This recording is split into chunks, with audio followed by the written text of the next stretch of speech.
anymore. I don't even know.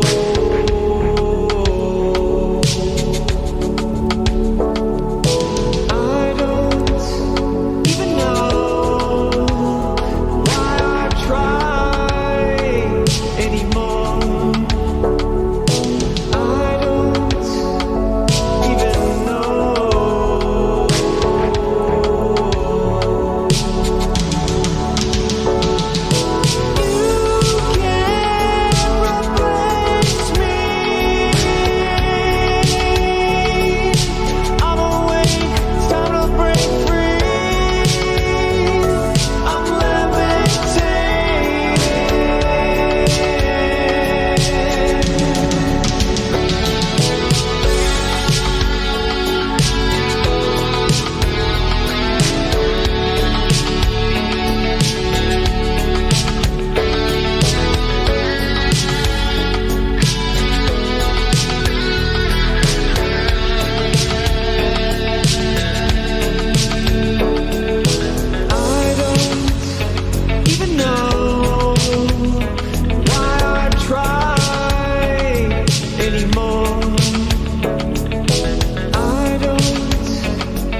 Monday Night Raw was terrible.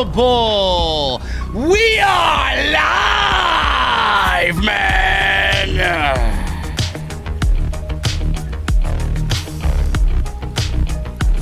I gotta be honest with you guys, man. I'm barely alive. I am barely alive. This show sucks. God, does this show suck. Randy Orton's back tonight. Who the hell knows what's going on with Orton and Riddle going into SummerSlam? I don't know.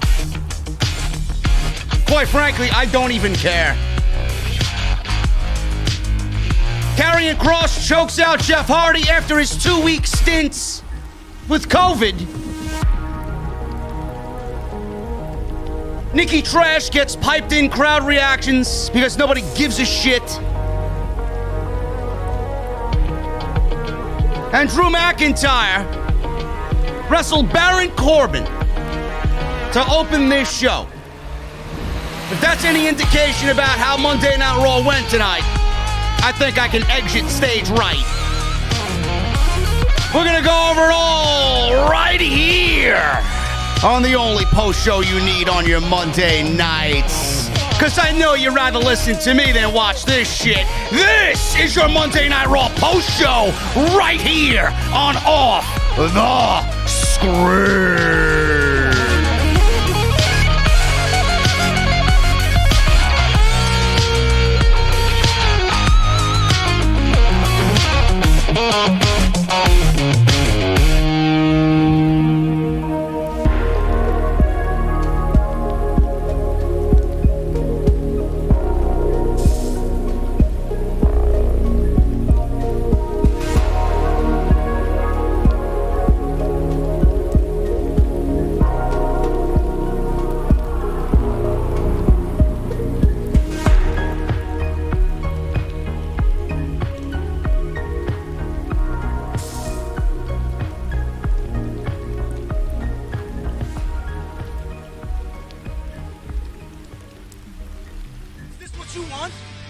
This fucking foliage?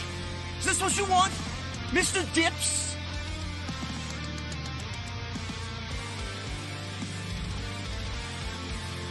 Is this what you want? Me standing in front of EC3 buying designer coats? Is this what you want?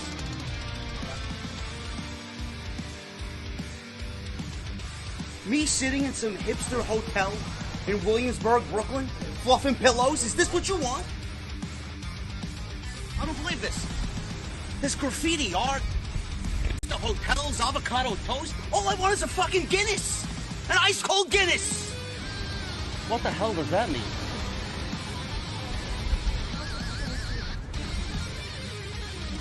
Oh, this is what you wanted. This is your Monday Night Raw review right here on Off the Script. What is going on, guys? Thank you so very much for joining me right here on Off the Script. This is your Monday Night Raw post show for August 9th, 2021. I am your host, JD, from New York. This is Off the Script and the OTS venue. I had to ban Jeffrey Davis in the chat, and I had to ban Nephilim in the chat because they're too complete fucking idiots. Jeffrey Davis said this show was good. No, it wasn't. And if you think so, you can kindly exit the fucking venue and get the fuck out of my chat. I don't even want you here. I don't even want you here. And Nephilim said NXT is filled with vanilla midgets. Okay.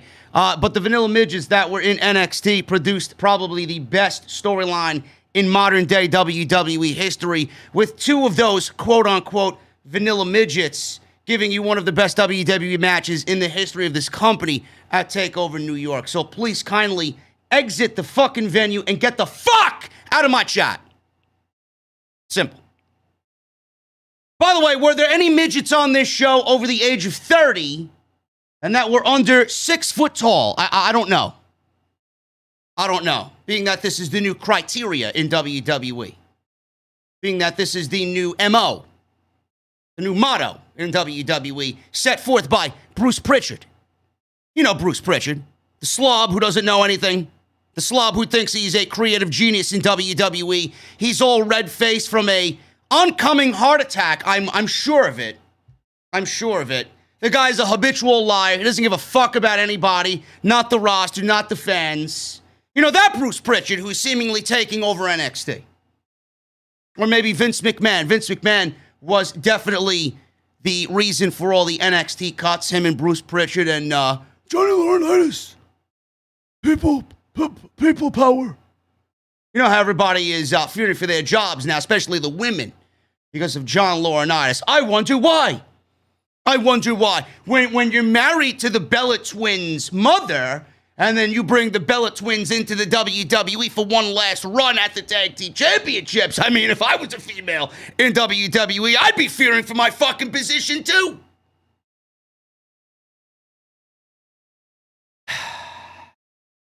I listen, man, you know, I don't know what else I could say. It's going to be an interesting week. I'm going to be ranting about all of this as the days go on this week.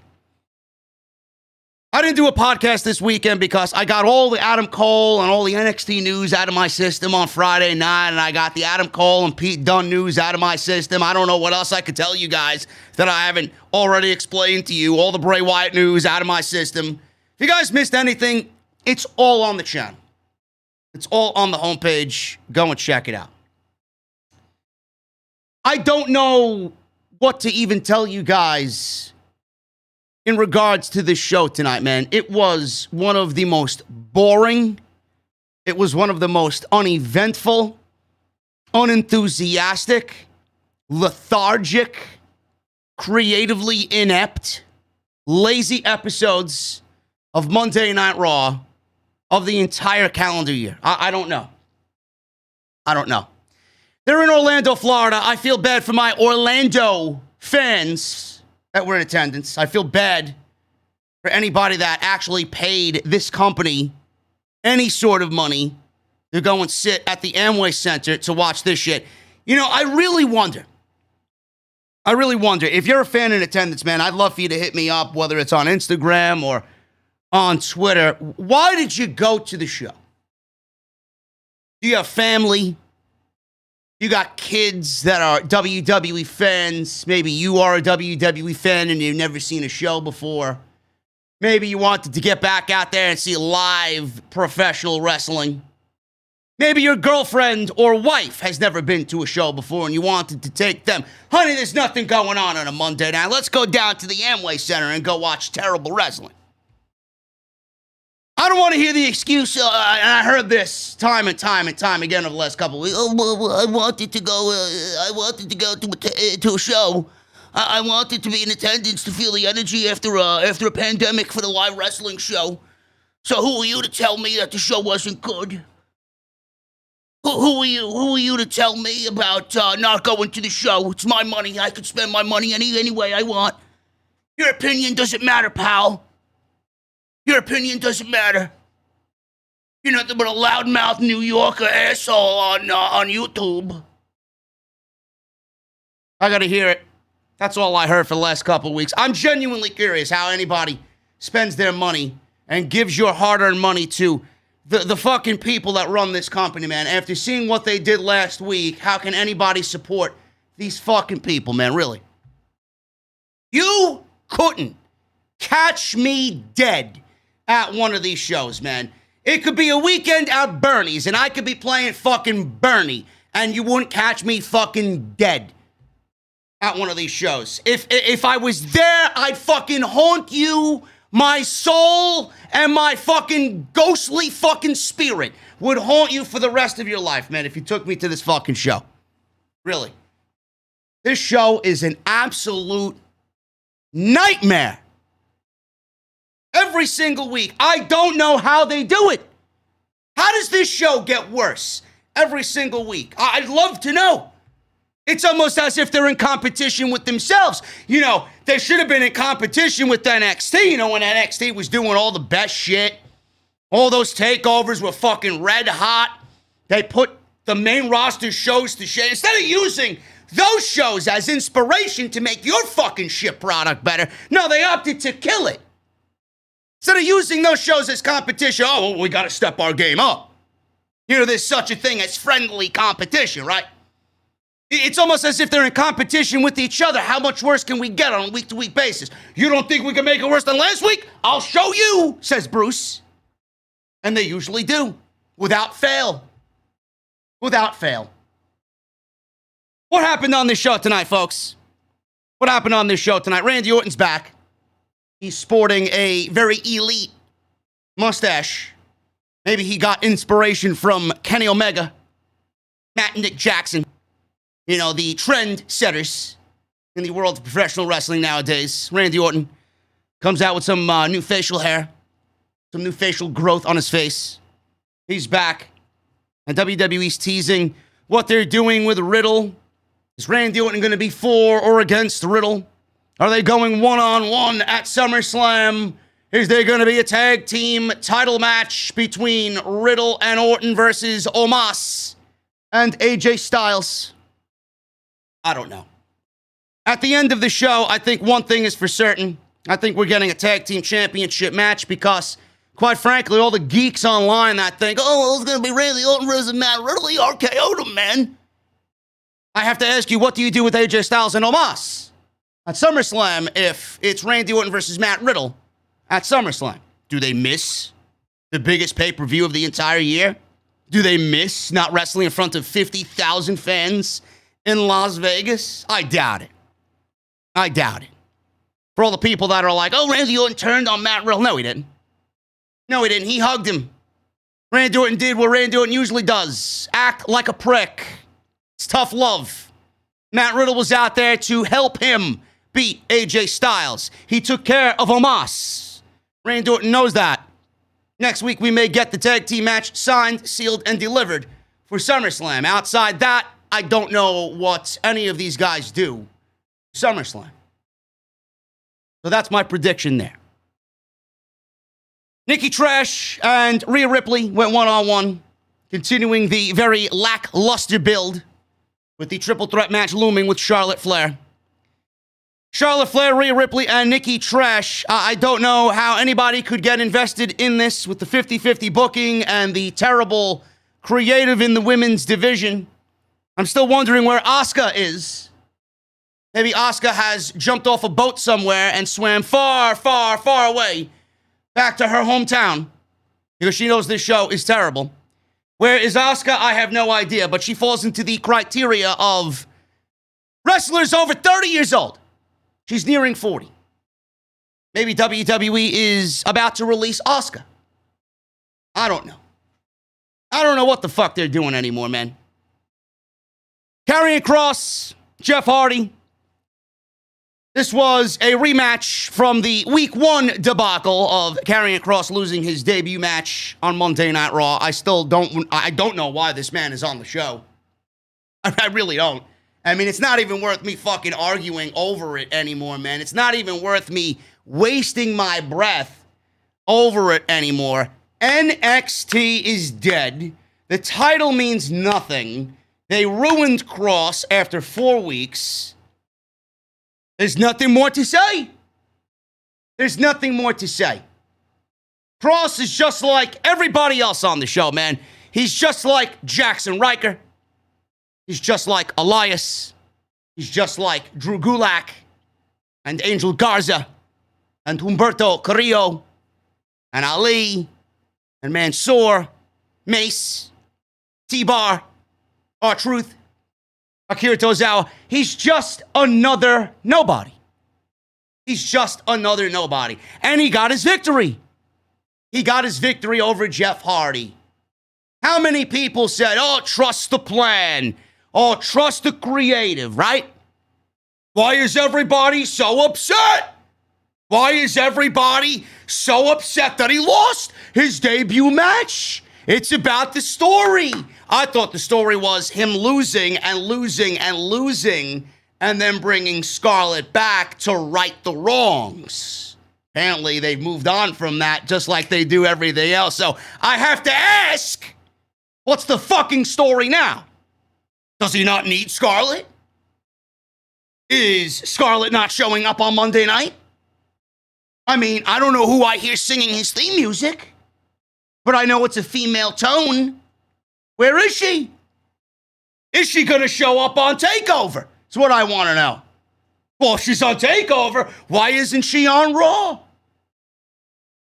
So please, all the fucking shills that cried their fucking rivers of tears to me, oh, trust the process. You gotta be patient, man. Be patient about what? It seems like they've deviated away from everything that was originally planned for Karrion Kross. Because now they know they fucked up. Oh, maybe we shouldn't have beaten him in week 1. He was the NXT champion. JD was right. How can we have the champion lose? So that's what's going on there. That's what's going on there. Nobody gives a fuck about Kross. Crickets when he came out. But just like everybody else, he's just another nobody on Monday night. It's not even his fault. It's not even his fault. I love Kross. I think Kross is great. But you got to understand, when you step onto the island of Raw, it's like you're sucked of your soul. You enter the black abyss. You never return the same human being. That's exactly what happened to Kross. I don't know what else to tell you. You don't believe what I say? I don't know. Maybe you're watching a different show than I am, man. I don't know. Bobby Lashley and Bill Goldberg. Bill Goldberg thankfully wasn't here tonight. The less I see of Bill Goldberg, the more happier I am. Bobby Lashley and Bill Goldberg hype. Do you care?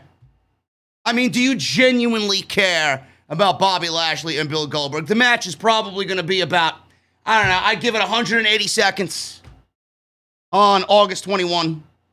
And what happens? Bobby Lashley wins, and then WWE's got a different dilemma. Who's next for Bobby Lashley? And then after that, how are you going to book him at a Survivor Series against Roman Reigns is what I want to know. Start asking yourself these questions, Bruce. How are you going to book yourself out of that one? Fucking idiots. Bunch of complete fucking idiots on this show, man. Other than that, that's pretty much it. I could probably take my fucking bags and go home, man. Go right to the Super Chats. But I'm not going to do that because some of you, most of you, probably didn't even watch this show. So I got to break it down like I only can right here on the podcast. Thank you guys so very much for joining me on Off the Script. We got 2,600 in the venue. It's a light evening. It's a light evening. Normally we are in the 3,000s on Monday. But when this show is as bad as it is right now, I don't blame you for not being here, man. You're probably on your PS5s. If you got one, you're probably gaming. You're probably sleeping, getting ready for work. Who gives a shit what's on Monday Night Raw? Honestly. But I thank you guys for being here. Hit that subscribe button down below. Turn on the bell for all notifications. If you guys want to super chat, the super chats are open. Make sure you get them on in. We'll hang out at the end of the show. I got my cold beverage ready. You know, I was watching, get this, I was watching Steven Larson. I was in bed, and then YouTube shuffles videos after I was watching. So I was watching something. I was listening to somebody. It might have been Solomonster or something. And then it ends the video, and then it goes right to Steven Larson. They were doing a Monday Night Raw review from a couple weeks ago. You know, they're sponsored by Liquid Death. I don't know if they drink Liquid Death on the show that they do, man. I drink Liquid Death every fucking week, every day. Why ain't I sponsored? What I want to know. Where's the fucking Liquid Death PR team hitting me up? Look at this shit, man. Free advertisement every fucking Monday. Seriously. I got my cold beverage. Anyway. Shout out to Steven Larson, man. Two good guys. Two good guys. Follow me on social media at JD from NY206. That's Twitter and Instagram. And what else we got? We got a lot of stuff coming up, man. We got a lot of stuff going on. We got a new t-shirt design coming up. We got a new t-shirt design coming up. You are going to be blown away by this one, man. If I visualized this and I handed the ideas off to this very talented artist, and he's like, don't worry, I got you. It's going to look epic, man. Wait till you see this one, man. If you're a video game freak, If you're a video game geek like I am, you're going to love this one. You're going to love it. Can't wait to show you guys. New t-shirt coming soon. Speaking of t-shirts, get your summer scam t-shirts. It's looking more like a scam every fucking week we see these builds to these shows. Summer Scam, Bonfire, link is down below in the description. Go and check that out. Like I said, go check out all the other videos that you might have missed on the channel. We got a ton of content coming out of the channel last week. Everything you need is on the home page there. Go and check it out. Patreon.com/JD from NY206 as well. Patreon.com/JD from NY206. And if you guys want to support my sponsor for today's show, we are sponsored today by my great friends over at Blue Chew. BlueChew.com.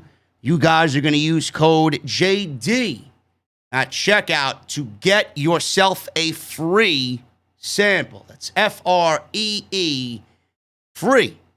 And after Bruce and Vince and John Laurinaitis pretty much murdered NXT, you're going to need all the Blue Chew you can get, not only on Monday, but now on Tuesday as well. You're not going to need it on Wednesday because Wednesday's the best night for professional wrestling. That's BlueChew.com.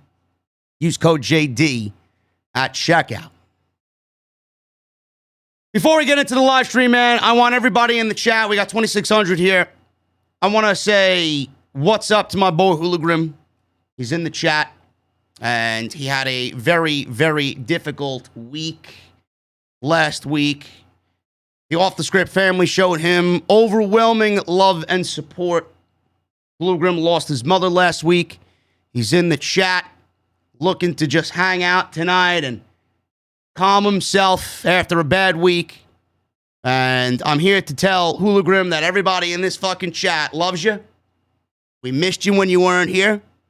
And I want everybody in the chat to show Hologram the power of OTS, man. Everybody in this chat, give me some prayer emojis in the live stream chat for Hologram. Love you, brother. Everything's going to be all right.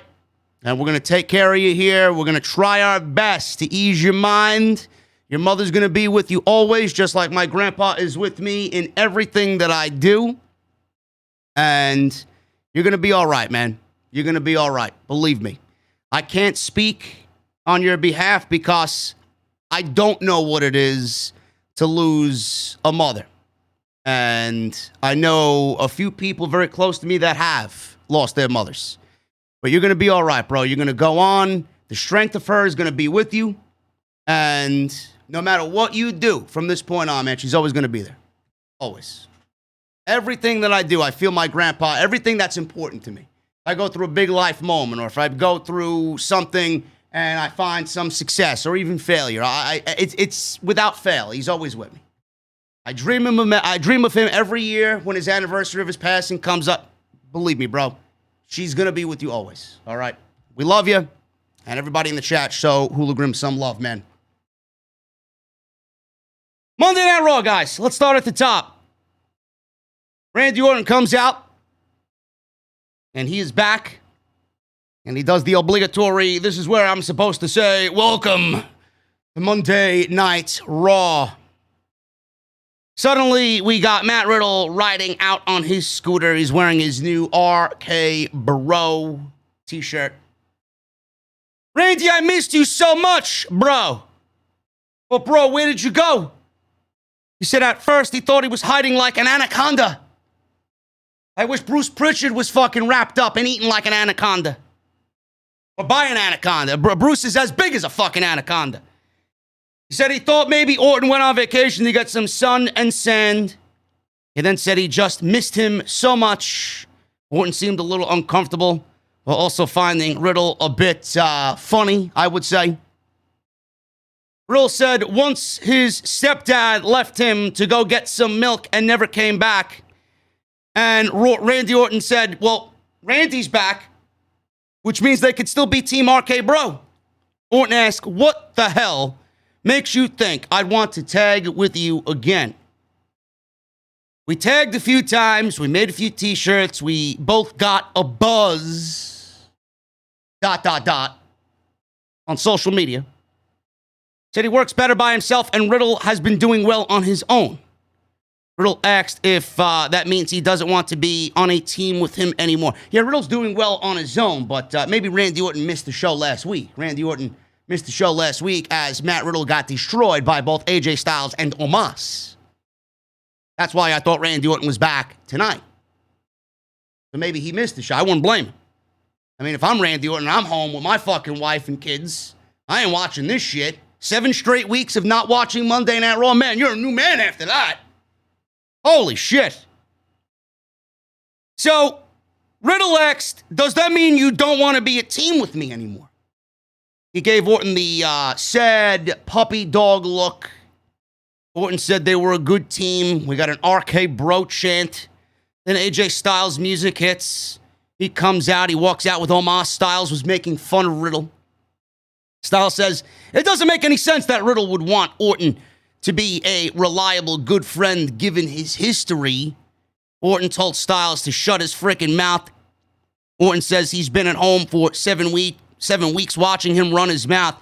Said his ego is out of control, and the only thing that's bigger than your ego is this jackass right here. And he points to Omos. I would have liked if he mentioned Vince McMahon, but Vince McMahon is a very fragile individual nowadays, so you can't really be mentioning him. He's on a power trip nowadays. He pointed out Omos. Styles freaked out briefly and then challenged Orton to a singles match to determine who is, I guess, number 1 on Raw in this dueling tag team battle.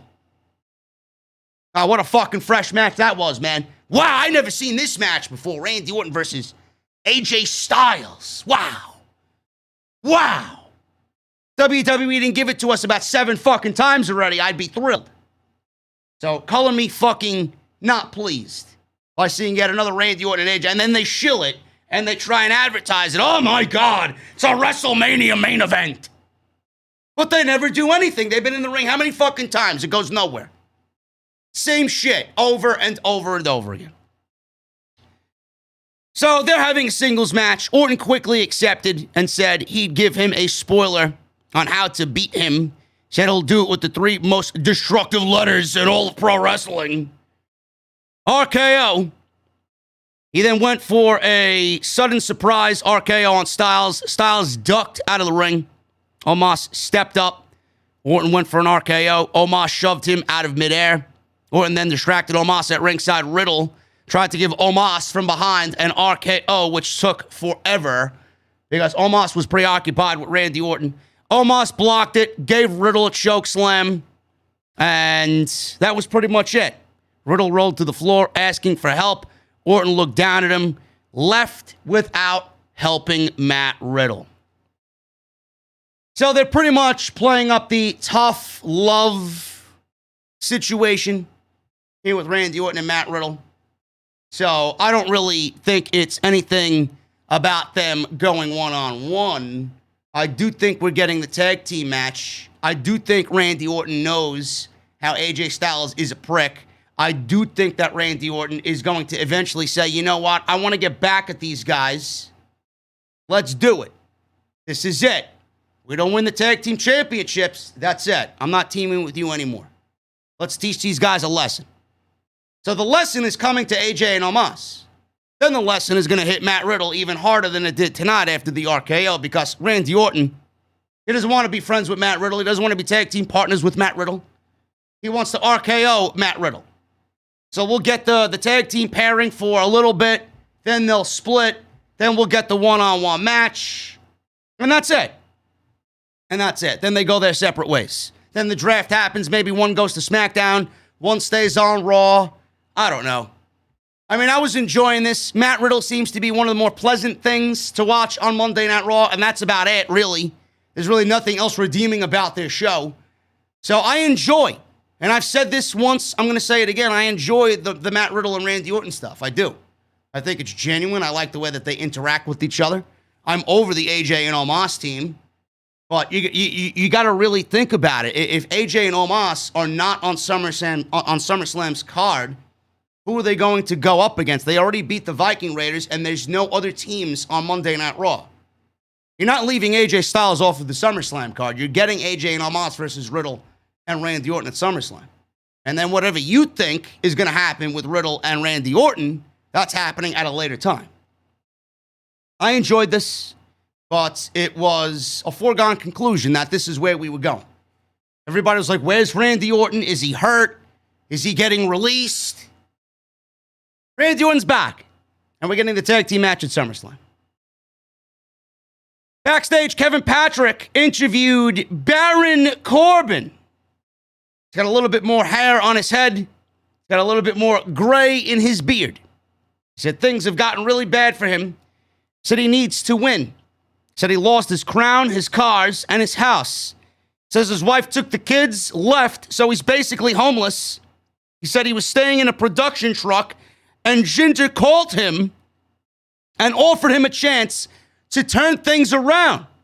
He said he doesn't love the idea of stepping into a ring with someone who can decapitate him with a giant sword, but it's a risk versus reward situation. He said if beating Drew McIntyre will help him get out of financial trouble, so be it, sword or not. Wow, man. I love how WWE is keeping up on that brand split and keeping it genuine. Did we get any situation or any explanation as to why Baron Corbin just mysteriously showed up on Monday Night Raw? He's a SmackDown guy, isn't he? Did we get a brand-to-brand invitational? Did we get an invite from somebody in management? Why is he on Monday Night Raw? No explanation at all. This show treats you, the viewer, like a complete blithering idiot. I want my explanation with pro wrestling. I don't want to sit there and be like, I know this guy's a SmackDown guy. I know there's a brand split. I know that there's dedicated rosters, but why is he here? No answer. No answer to my question at all. And being that Baron Corbin versus Drew McIntyre is the first match to start Monday Night Raw, I had very, very, very low expectations coming in. At this point, I wanted to just stop watching altogether. I can't feel bad for Baron Corbin and this gimmick, man. I mean, he says he lost his house, he lost his car, he lost his wife took the kids, he's sleeping in a production truck next to, I'll keep you warm at night, Baron Corbin. I got enough wood for that fire over here. You know, all this, wood, you know. So he's got a nice little tent mate in Kevin Dunn, man. I mean, it can't all be bad for Baron Corbin. But listen, how can anybody feel bad for Baron Corbin when this guy is showing up on Monday Night Raw to work a match with Drew McIntyre? This is the biggest professional wrestling company in the industry, yet this guy's coming out to wrestle for said WWE, the biggest pro wrestling company in the world. So clearly he's making ends meet somehow. Right? How can anybody feel bad for this guy, man? It's just ridiculous. Like, if you're watching this, how the fuck are you gonna feel bad? Oh, I'm poor. I'm poor. Please help me. Please help me. No, nobody's gonna help him. Nobody cares. This gimmick isn't going anywhere. What is the end goal? I don't even think WWE has an end goal for this. What is the end goal? I thought the end goal was WWE giving him his crown back by him winning it via the King of the Ring. Clearly, that's not happening. So please explain to me why I should care about somebody that once upon a time fed dog food to the current Universal Champion. I don't understand why anybody would feel sympathy for one of the most disgusting fucking heels in all of WWE. I don't. This guy has done more harm to everybody than good. Spare me the fucking crocodile. Oh, my wife left me. Oh, I'm poor. I'm homeless. Give me a break. Give me a fucking break. Kevin Patrick then interviewed Drew McIntyre for his thoughts on Jinder, offering Corbin compensation for competing against him tonight. Drew said it appears Jinder and his goons are scared of him. He held up his sword that he named Angela. This is really Vince McMahon's sword that was gifted to Vince McMahon by Triple H and Stephanie McMahon on a birthday. This is not Drew McIntyre. So maybe Drew McIntyre will be gifted this sword from Vince McMahon because he realizes that he hates his fucking son-in-law. And he hates his family. I don't want this. Take it. I just got done burying my son-in-law and his so-called midget indie promotion. I don't want this cheap gift. It's all yours now. Rename it whatever you want. I would not be shocked. He held up his sword. Drew asked the audience if they should feel any sympathy for Corbin. The answer is no. Said Corbin once bragged about robbing a homeless man and stealing his dog. Said Orlando wants to see him beat his ass. Drew said the sword is named after his mother. He talked about how she was afflicted with a genetic disorder in her early 20s. She got pregnant with him and was told to abort, and then she died of cancer.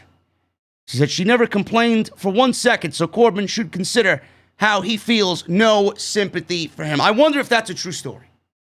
If it is, thoughts and prayers out to Drew McIntyre. So we get this match. This was pretty much a waste of a match. There's no person in attendance at the Amway Center, nobody watching at home that thought Baron Corbin was going to even come close to beating Drew McIntyre.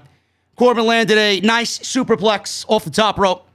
Drew came back with a Glasgow kiss. Corbin pleaded with Drew for mercy. Please, please, enough, no more.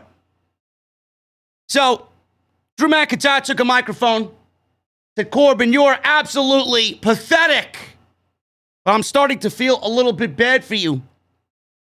Then he says, if things are that bad, how much money do you need to get by for a few days, to go get yourself a meal, go get yourself a bed, and for the love of God, go get yourself a shower? Corbin then said, $100,000. That's all I need, says Baron Corbin. You know what I need? I need vanilla midgets on Monday Night Raw to show everybody in management how professional wrestling should be. I need Adam Cole to walk out of WWE and right into Jacksonville. I need Eva Marie to get her termination papers so that she may be fired from Monday Night Raw. I need Bronson Reed to be rehired back to the WWE because there's no fucking way that man should have been fired. Yet Eva Marie still has a fucking job in WWE.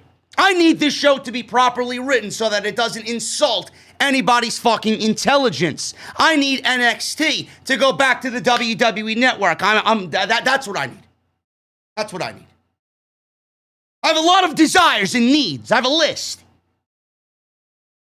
$100,000. That's all I need. Drew laughed and sarcastically said, that sounds totally reasonable. How about $200,000? How about $300,000? 3, 2, 1. Claymore. 1, 2, 3. Drew McIntyre beats poor, decrepit, pathetic, homeless, wifeless, kidless, soulless, gray Baron Corbin.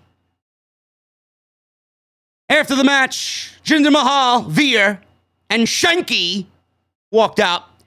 Drew picked up his sword, started swinging it about.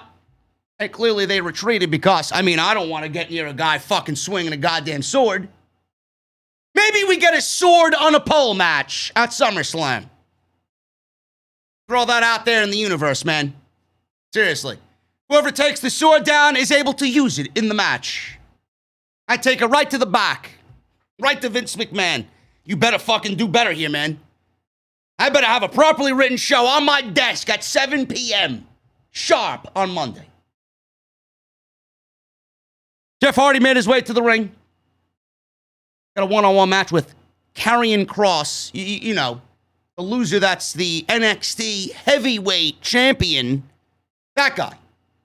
You know, the same Kross that has a title match against Samoa Joe in about 2.5 weeks at TakeOver 36, which may be the very last TakeOver show of all time.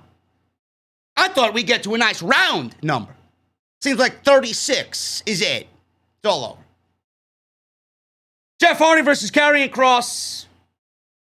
Listen, man, I think Kross is great. I think Kross has everything that it takes to be a main event guy in this company. He's got it all. He's got the look, he's got the presence, he's got the body language, he's got the facial expressions, he's got the promo. He's all right in the ring. He's not some fucking, not Not some Bret Hart or anything.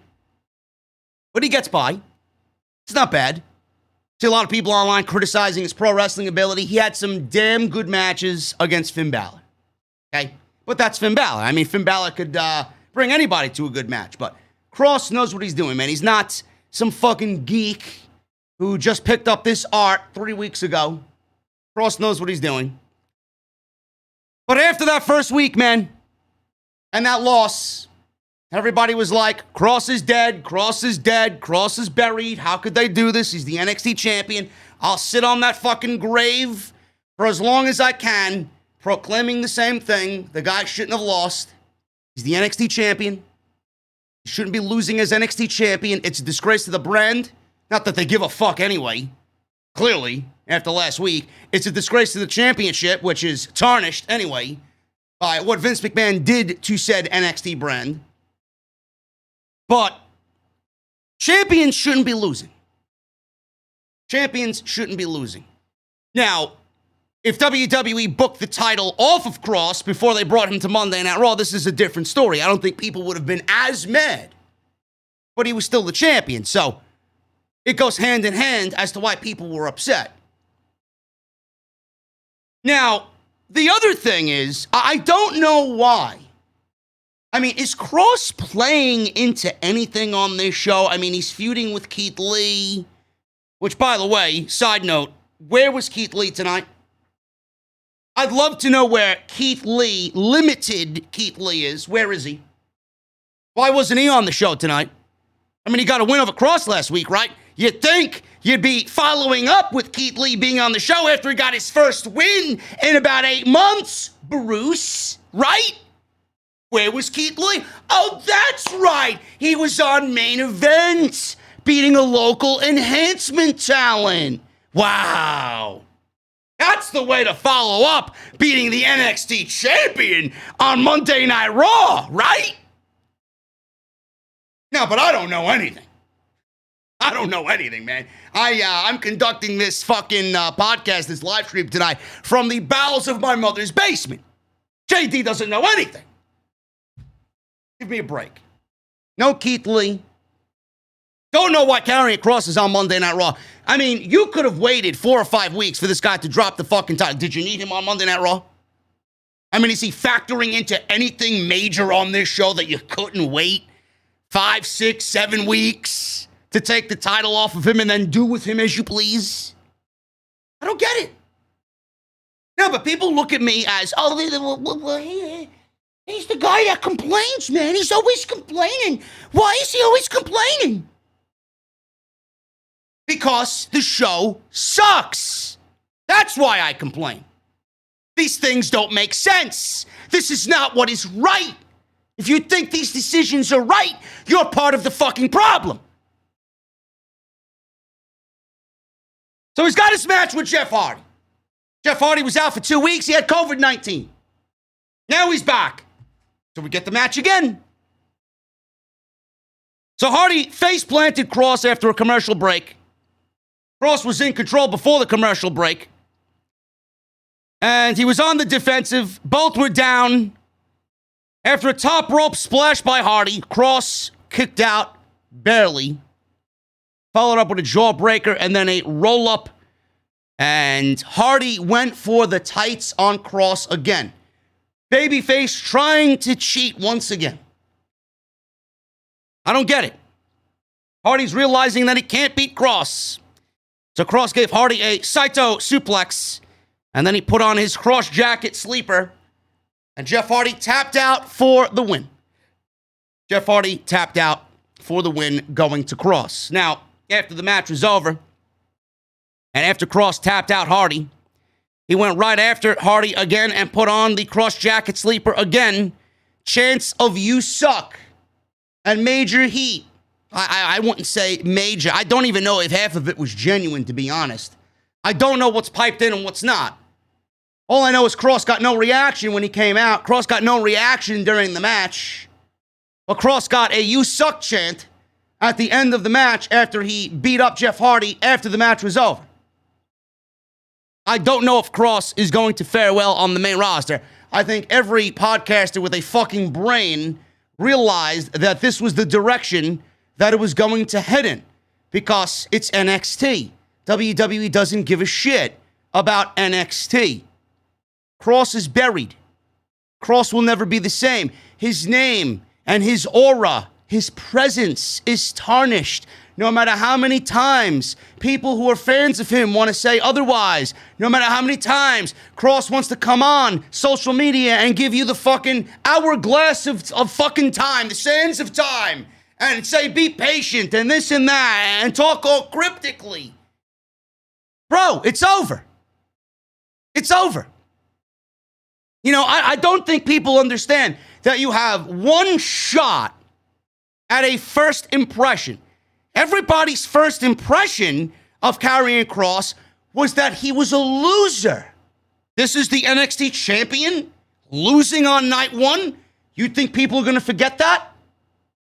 And WWE wants to brush it off. Don't worry about it. It's about the story. What is everybody so upset about? It's the story that matters, not the wins and losses. Try telling that to a fucking average geek in the fans. They look at Kross as a loser because he lost on night one. And then he lost on night 3, in week 3, to Keith Lee. And now the storyline was supposed to see him lose. You changed course because Hardy got fucking COVID. Now he's winning matches. So please, I'd love for this fucking guy that reached out to Zarian and said, why is everybody so upset? It's about the story. Please elaborate. What's the story now? I thought the story was him losing and Scarlett was going to come back and get the gladiator back on track. What's the story now? The story is, and I'm telling you what the story is, people don't give a shit because he's a loser. And it pains me to say that, but this is the model that WWE goes for because NXT sucks. NXT is nothing but fucking 30-year-old vanilla midgets that can't cut it as main eventers in WWE, says Bruce Pritchard. You know what Bruce Pritchard needs to cut? The fucking calories out of his diet. Go have a salad, slob. Don't worry about what Triple H is doing down in NXT. Fucking ridiculous. Nobody gives a fuck about Kross, and if you think the reaction is lukewarm, it ain't gonna get better. Now with this writing staff, give me a break. DouDrop and Alexa Bliss. Hey, what a fucking show, huh? We go from Kross and Hardy, McIntyre and Corbin, to DouDrop and Alexa Bliss. There were chants of "We want Wyatt" during this match. Clearly, you can see why. Apparently, WWE gave a Wyatt video package in the Amway Center. Somebody posted it on social media. I think John Alba was there. He's a local news reporter in the Orlando area. He was there tonight, I guess as part of press. People were chanting, "We want Wyatt, we want Wyatt." You know, Wyatt was in the news. Bray Wyatt was in the news. Did you guys know that Bray Wyatt was slated to return to WWE tonight in Orlando before his release from the company? Tonight you were supposed to see the Fiend, Bray Wyatt. But you're not going to see Bray Wyatt on WWE television anymore because they fired him for quote-unquote budget cut reasons.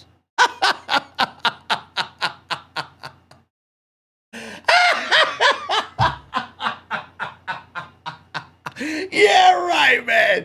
Oh, man. If I was told that and I was an employee of the company, man, that'd be my exact reaction.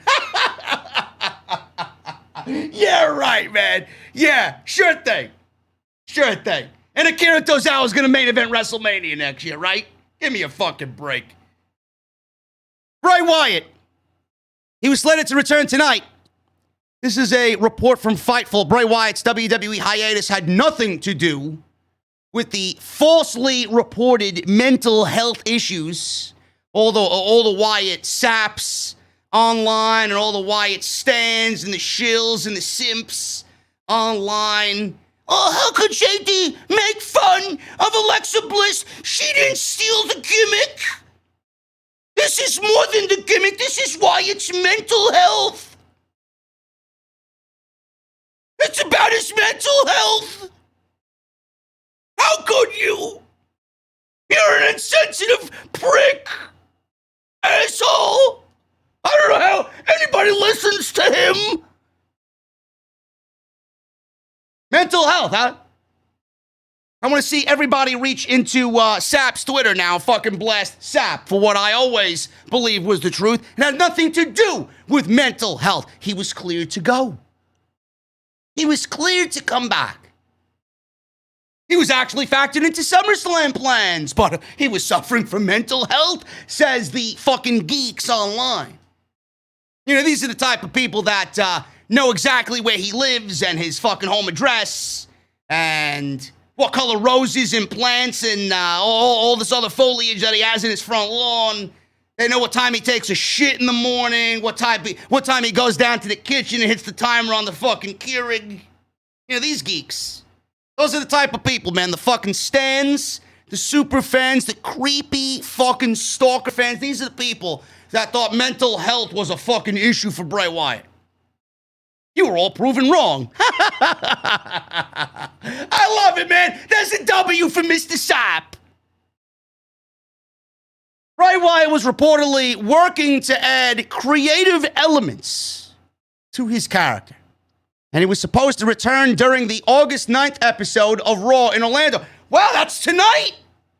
That was tonight, August 9th.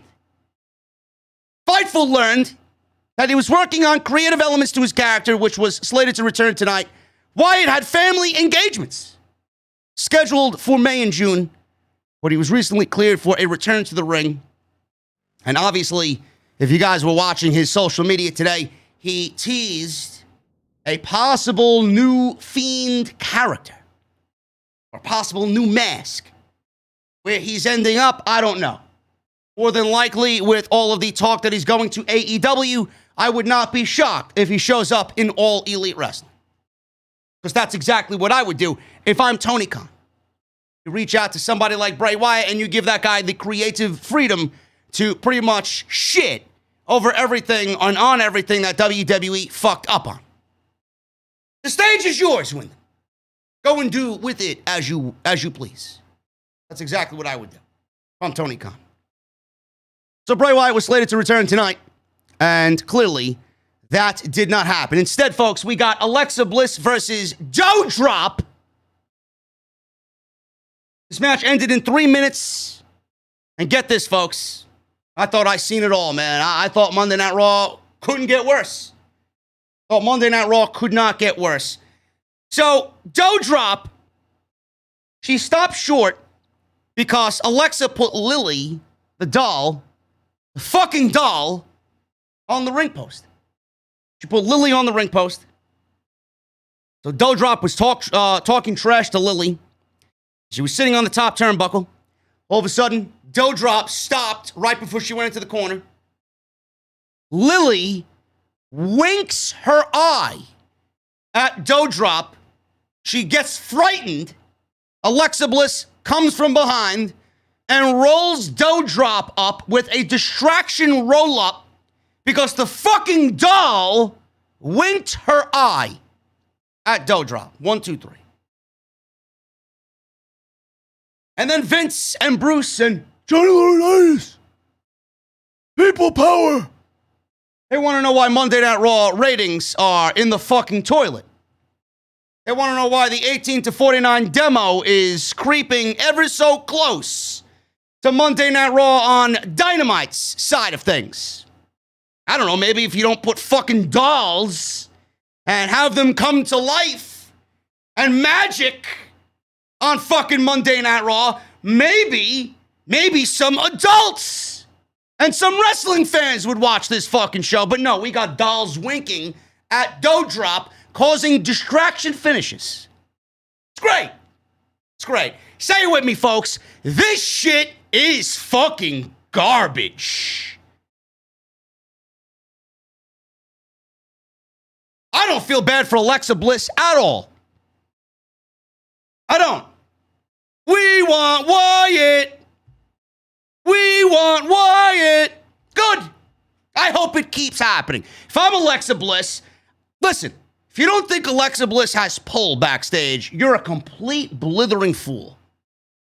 This woman, all she has to do is say, Bruce, I don't want to do this anymore. Let's get rid of it.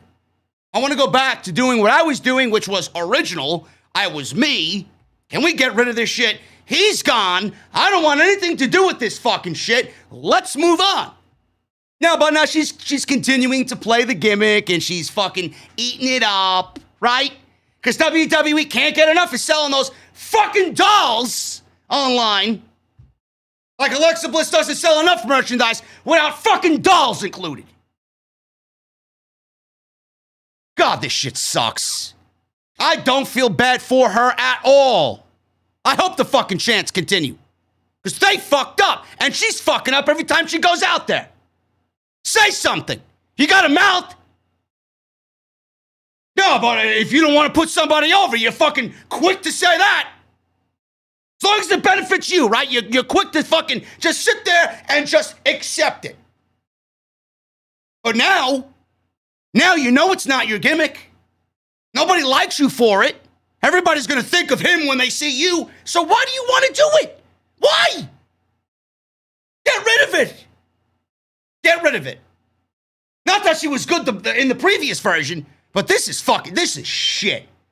This is complete fucking garbage. I don't know how anybody can support this trash. I really don't. Sheamus versus Ricochet. That was up next. This was a championship contenders match. This is the new thing now. Championship contenders matches. Every fucking week, championship contenders matches. Why? Why does the champion have to wrestle on TV? You know, the champion's job is to defend the title at the pay-per-views. He's not there to wrestle one-on-one matches where he gets beat so that some geek who hasn't done anything in fucking months beats him and then gets a championship opportunity. This is ridiculous rhetoric. It's ridiculous booking. How can anybody sit there and really say, oh, hey, this makes sense? This is a good creative decision by Mr. Bruce Pritchard. No, it's awful. Miz was backstage with John Morrison. Can't stand Damien Priest. I can't stand this fucking show. I can't stand the fact that these guys are still in the ring together. I can't. Sheamus walked up and said he can't stand ridiculous outfits and catchphrases. Meanwhile, he's standing there with a fucking leather coat and a black fucking steel mask on his face. Miz asked him whom he is referring to. Sheamus said Morrison because he cost him his match last week. Morrison says he must be tripping, so prepare to be dripping. Yes, this was actual verbiage written into a fucking promo. This was actual words on a paper that was given to John Morrison. You must be tripping, so prepare to be dripping. John Morrison. He aimed his water blast, or the drip stick, whatever the fuck it's called. Sheamus says he wants to crush that rat, Ricochet. Oh yeah, he wants to crush that rat because he's, Ricochet's definitely under 30, but he's in the category of vanilla midget. He's a flip diving fucking gymnast midget. So he's got no future in this company. He doesn't fit the criteria of what Vince McMahon's looking for. 6'2", 6'3", 270 pounds, big, burly, right? Somebody right out of college playing football doesn't know a fucking lick of pro wrestling. That's what they want to do. Yeah, the process is going to be about 6 or 7 years before he even attempts to be on TV. But yeah, what Triple H was doing was bad. His formula was all fucked up. Go ahead. Continue to blame Triple H for your failures. Meanwhile, we all know Vince is a fucking failure. Triple H tried his best. Crush that rat, Ricochet. He told Morrison to get the job done tonight or else he's in for a hell of a drought. Hell of a drought. Yes, please take that dripstick away from him. This is an awful, awful fucking gimmick. Unbelievable. So we got Sheamus versus Ricochet in a championship contenders match. This wasn't bad. I love Ricochet. I do. The guy has been fucking absolutely buried beyond recognition on this show.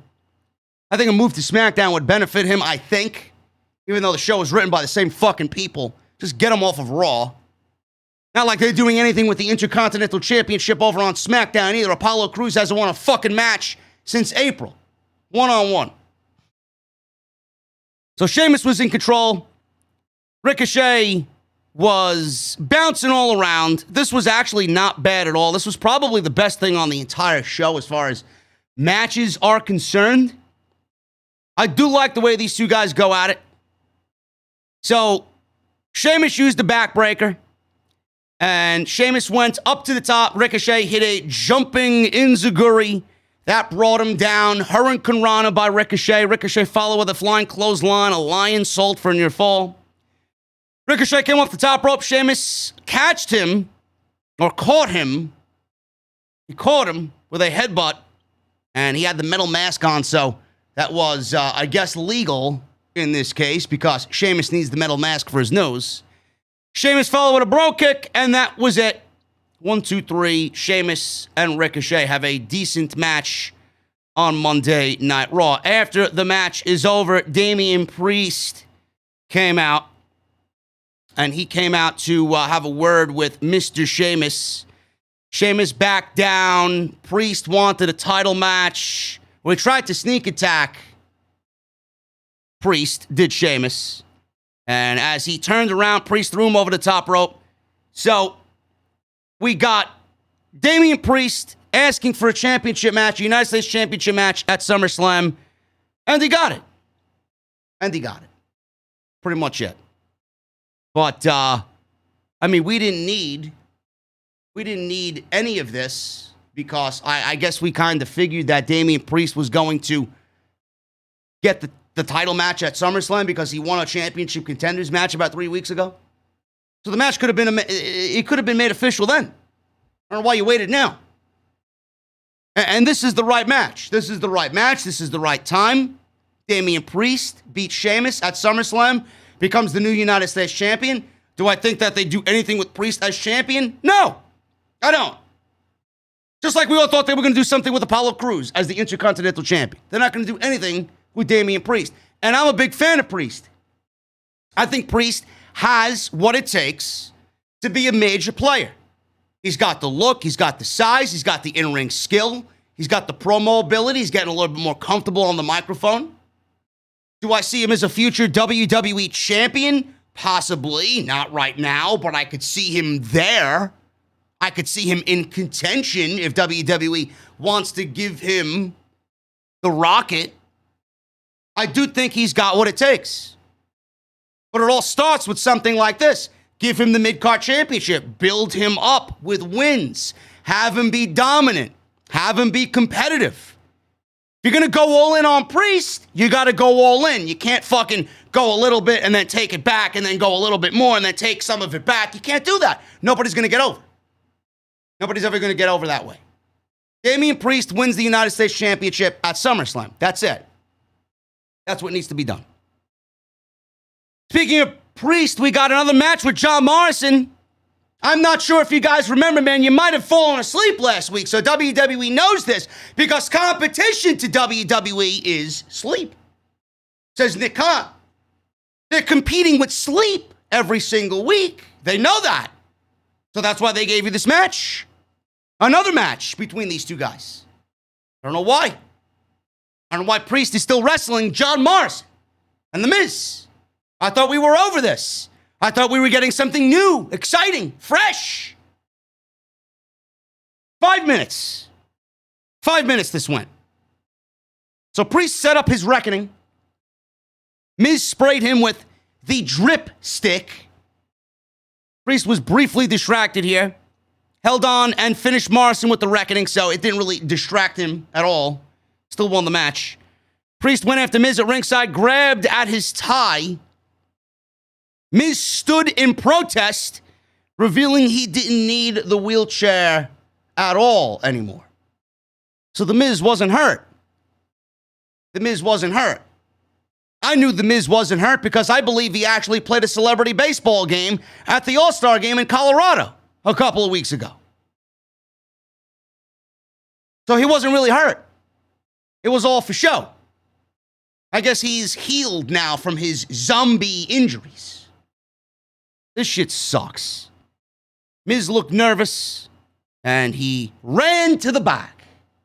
Great. Now we won't see him in the fucking wheelchair anymore, being that Damien Priest exposed. And now I'm sure we'll get Priest versus Miz next week, again, in a fucking rematch on Monday Night Raw. I can't wait. Mark my words, we're getting Miz versus Priest next week on Monday Night Raw. We got Mason T-Bar versus Mansoor and Ali. This is the token tag team match that we're getting on Monday Night Raw outside of Randy Orton, Riddle, Styles, and Omos. So what does WWE do? They're going to give you every iteration of matches between these four guys. Ali versus T-Bar, Mansoor versus Mace. We're going to get T-Bar versus Mansoor, Ali versus Mace. Then we're going to get the big tag team match that nobody cares about. But I will say, man, I'm loving the team of Ali and Mansoor. I don't know what it is about them. Maybe I enjoy both guys. Maybe I find them to be genuinely intriguing. I don't know. But I want to enjoy what they're doing. I want to like them. That's a start. I don't loathe them like most of the shit on this show. So that's a good start. I enjoy Ali. I enjoy Mansoor. I enjoy what these two guys bring to the table in the ring. How they make a storyline out of it and where they go with it is a different story. Maybe Randy Orton and Matt Riddle win the tag team championships, and the recipients of those tag team championships after Randy Orton turns on Matt Riddle is Ali and Mansoor. I don't know. Seems like a nice progression to me. Mustafa Ali versus T-Bar. This went 3 minutes. I still don't know what the fuck they're doing with T-Bar. I don't know how you have somebody like Dominic Dijakovic, after all of the fucking bullshit we had to hear. Vince is looking for big guys. Vince is looking for young guys, big guys, right? Dominic Dijakovic is right underneath your nose, but he's fucking sitting here with a terrible fucking name and a god-awful tag team partner in a tag team that's going nowhere. It's going nowhere. I don't understand this. So, Ali loses in 3 minutes. Mace hit Mansoor on the outside. He yelled, "Snitches get stitches." So that distracted T-Bar, giving Ali a chance to recover and escape his chokeslam. Counted him with a roll-up. T-Bar kicked out. Ali landed a tornado DDT off the middle rope and then followed up by climbing up to the top. T-Bar kicked Ali off balance, landed what he used to call feast your eyes, which is nothing more than a go to sleep. Knee to the jaw, 1, 2, 3, T-Bar wins. After the match, T-Bar and Mace were going to double choke slam Ali again, but Mansoor made the save with a flying drop kick to T-Bar. He then went to beat up Mace and knocked him to the floor. Who cares? I don't know what's going on here, but I want to enjoy what they're doing. So hopefully WWE takes Ali and takes Mansoor and whatever they're doing and makes both of them thrive in whatever's going on here. Reggie was doing a photo shoot, you know, the 24/7 champion who gets more TV time and is booked better than Karrion Kross, the current NXT champion. Reggie did a photo shoot, and Tozawa and R-Truth were disguised. He was a package man or a mailman, Tozawa, and R-Truth was disguised as a janitor. So Tozawa threw UPS boxes at Mr. Reggie here, tried to roll him up. Reggie kicked out. R-Truth came over and started jumping on both of them. Reggie jumped and dove and flipped out of the way. He jumped onto some production crates, flipped away, and ran out of the building. Reggie's being booked better than all of the champions. Reggie is being booked, get this, folks, he's being booked better than Apollo Crews and Karrion Kross.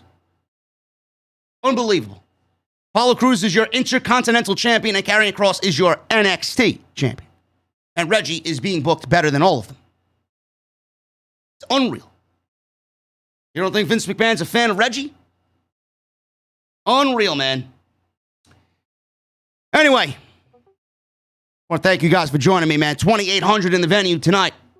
This Monday Night Raw post-show here on OTS. If you guys have not hit the thumbs up, we got 984 likes. Let's try for 1,200 is the goal. 1,200 is the goal, so hit that thumbs up, guys. Super chats are open. Get them on in. We'll hang out at the end of the show. If you guys want to become a member of this fine establishment, man, if you guys want to sit VIP with me in the venue, you guys can hit that join button down below and make sure you guys join the Off the Script family. And tonight's show is sponsored by my great friends over at Blue Chew. This episode is sponsored by Blue Chew. It's been one hell of a year, man. And it's only going to get worse, believe me. Not only with what's going on out there, but what's going on Monday nights, man. I feel like I've aged fucking 12 years. I got more gray in my beard than ever before. And if you're like me, like I said, you're feeling your age, especially in the bedroom. It's time to snap out of it. And it's time to get back to your old ways, man. Blue Chew is the way to do that. Blue Chew is a unique online service that delivers the same active ingredients as Viagra and Cialis, but in chewable form, and it comes at a fraction of the cost. Blue Chew's tablets help men achieve harder erections to combat all forms of ED. It's an online prescription service, so no visits to the doctor's office, no awkward conversations, no waiting in line at the pharmacy, and it ships right to your front door in a very discreet package. Process is simple, guys. BlueChew.com. Sign up, consult with one of their licensed online physicians, and once you're approved, you'll receive your prescription within days. And the best part, it's all done online. Blue Chew's licensed medical providers will work with you to find the right ingredient and strength for your prescription. And if you guys don't like swallowing pills, I know I don't. They're chewable. You got no problem there, man. Absolutely no problem there. And they're made in the USA. They prepare and ship direct, so it's cheaper than a pharmacy as well. So if you guys like that and like the way it sounds, why not benefit from some extra confidence when it's time to perform? BlueChew.com is the place to go for more details. And like I said, I got a special deal for all of our listeners tonight, man. Try Blue Chew for free using code JD at checkout. All you guys have to do is pay the $5 shipping and handling. That's BlueChew.com, promo code JD to receive your first month free on me. And I want to thank them for once again sponsoring the Monday Night Raw post show right here on Off the Script. Blue Chew is always great, man. Always great. They take care of me here. I take care of them. Hour 3, Lashley and MVP. They made their way to the ring to talk about Bill Goldberg. They talked about last week's angle. Lashley was in a suit. He was sitting there, or standing there, I should say. MVP did what he had to do and really hyped up the match between Lashley and Goldberg. Not that I care. Not really all that interested in what's going on between these two. But they were in the ring.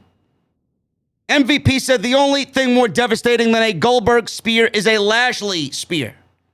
MVP warned Goldberg not to bring his 15-year-old son into the future or else. He had a message for Goldberg's son, Gage. He told Gage to beg his father not to show up at SummerSlam because he's due to be destroyed and humiliated. And I think the only thing that's destroyed and humiliated are the Monday Night Raw ratings by bringing Goldberg back to the show. He vowed Lashley would end his career. MVP said the upside is he'll have his dad at home from now on, so he can go to all his football games and baseball games, and they can watch Raw together and reminisce about the time he didn't care enough about him to stop him from showing up to save his career. Lashley took the mic and told Goldberg that if he shows up, tell his son not to watch. He says it's going to be so bad, he won't want him to share the last name with him anymore. At SummerSlam, Goldberg, you're not next. You're done. Let me get this straight. It's going to be so bad, he won't want him to share the last name with him anymore. Goldberg is already that bad. Goldberg is already that bad, so how much worse can it be? Seriously. I don't understand. Nobody's interested in this. Nobody wants this. Nobody cares about this. I said it once, I'm going to say it again. Goldberg versus Lashley is not a money match. I think I may fall asleep, if that's even possible, in the 2 minutes, 3 minutes that this match is going to go. And they're building it off spear versus spear again. Once again, it's spear versus spear. Man, what a fucking storyline, man. Wow. Spear versus spear. That's some creative genius you got there, Bruce.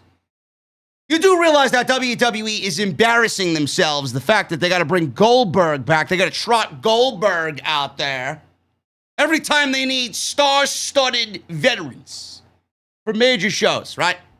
Meanwhile, AEW has Daniel Bryan and CM Punk and a plethora of future talents, homegrown talents that AEW's been building over the last 2 years, right? Best tag team division on the planet.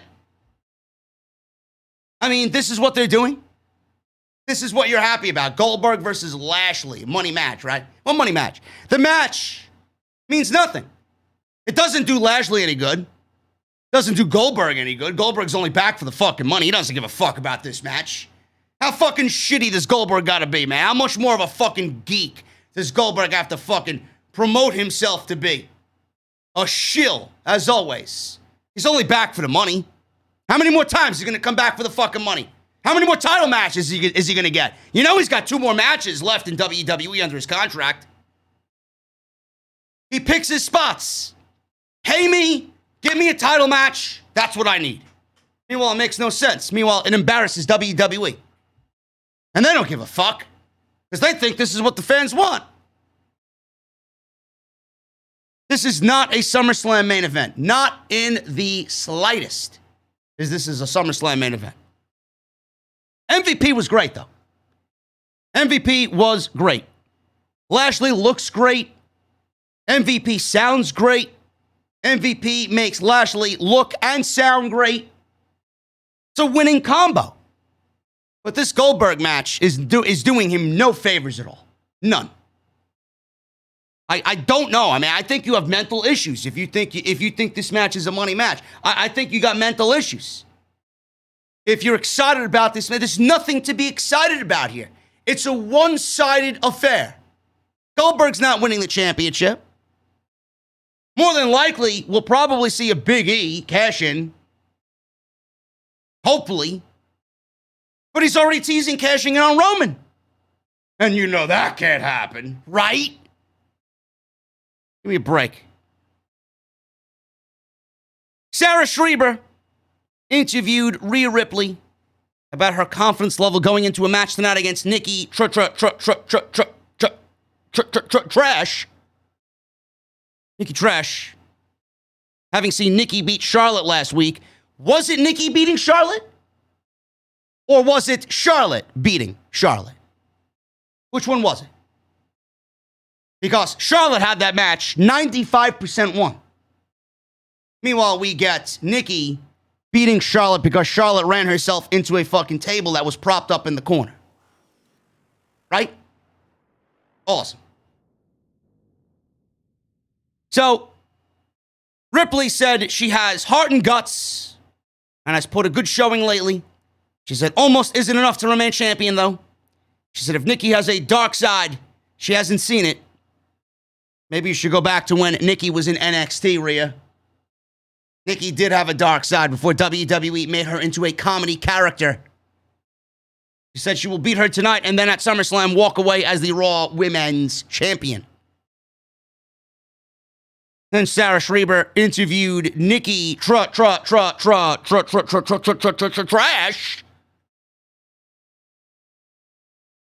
Nikki said she didn't just almost beat Charlotte last week.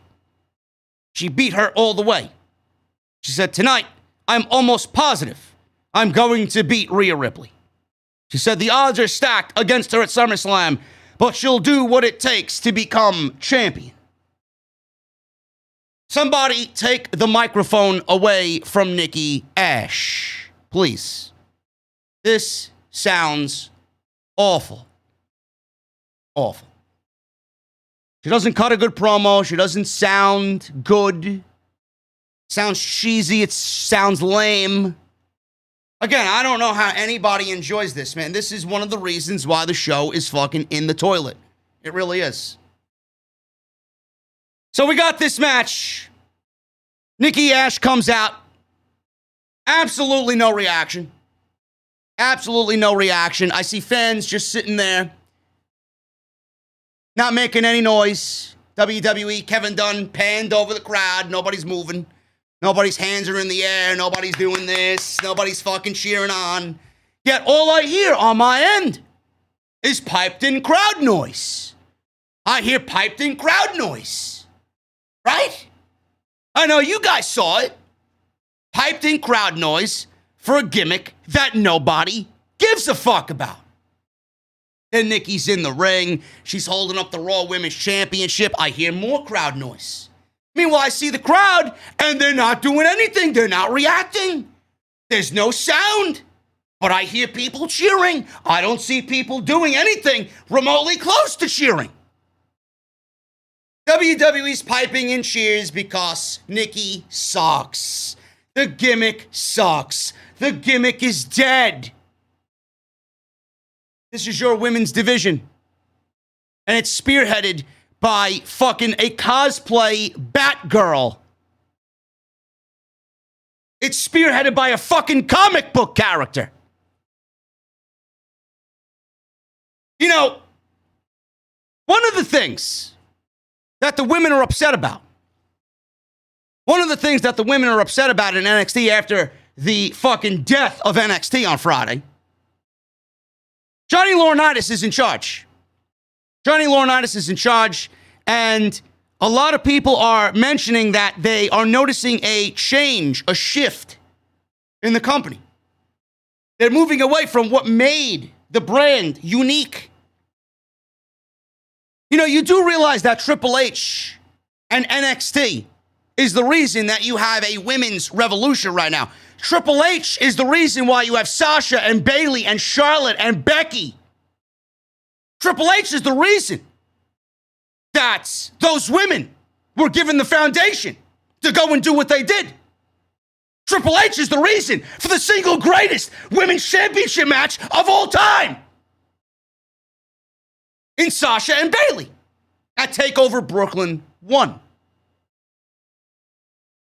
So, when the women, when they get worried and they get a little taken aback by what's going on, they blame John Laurinaitis. They blame the shift in management.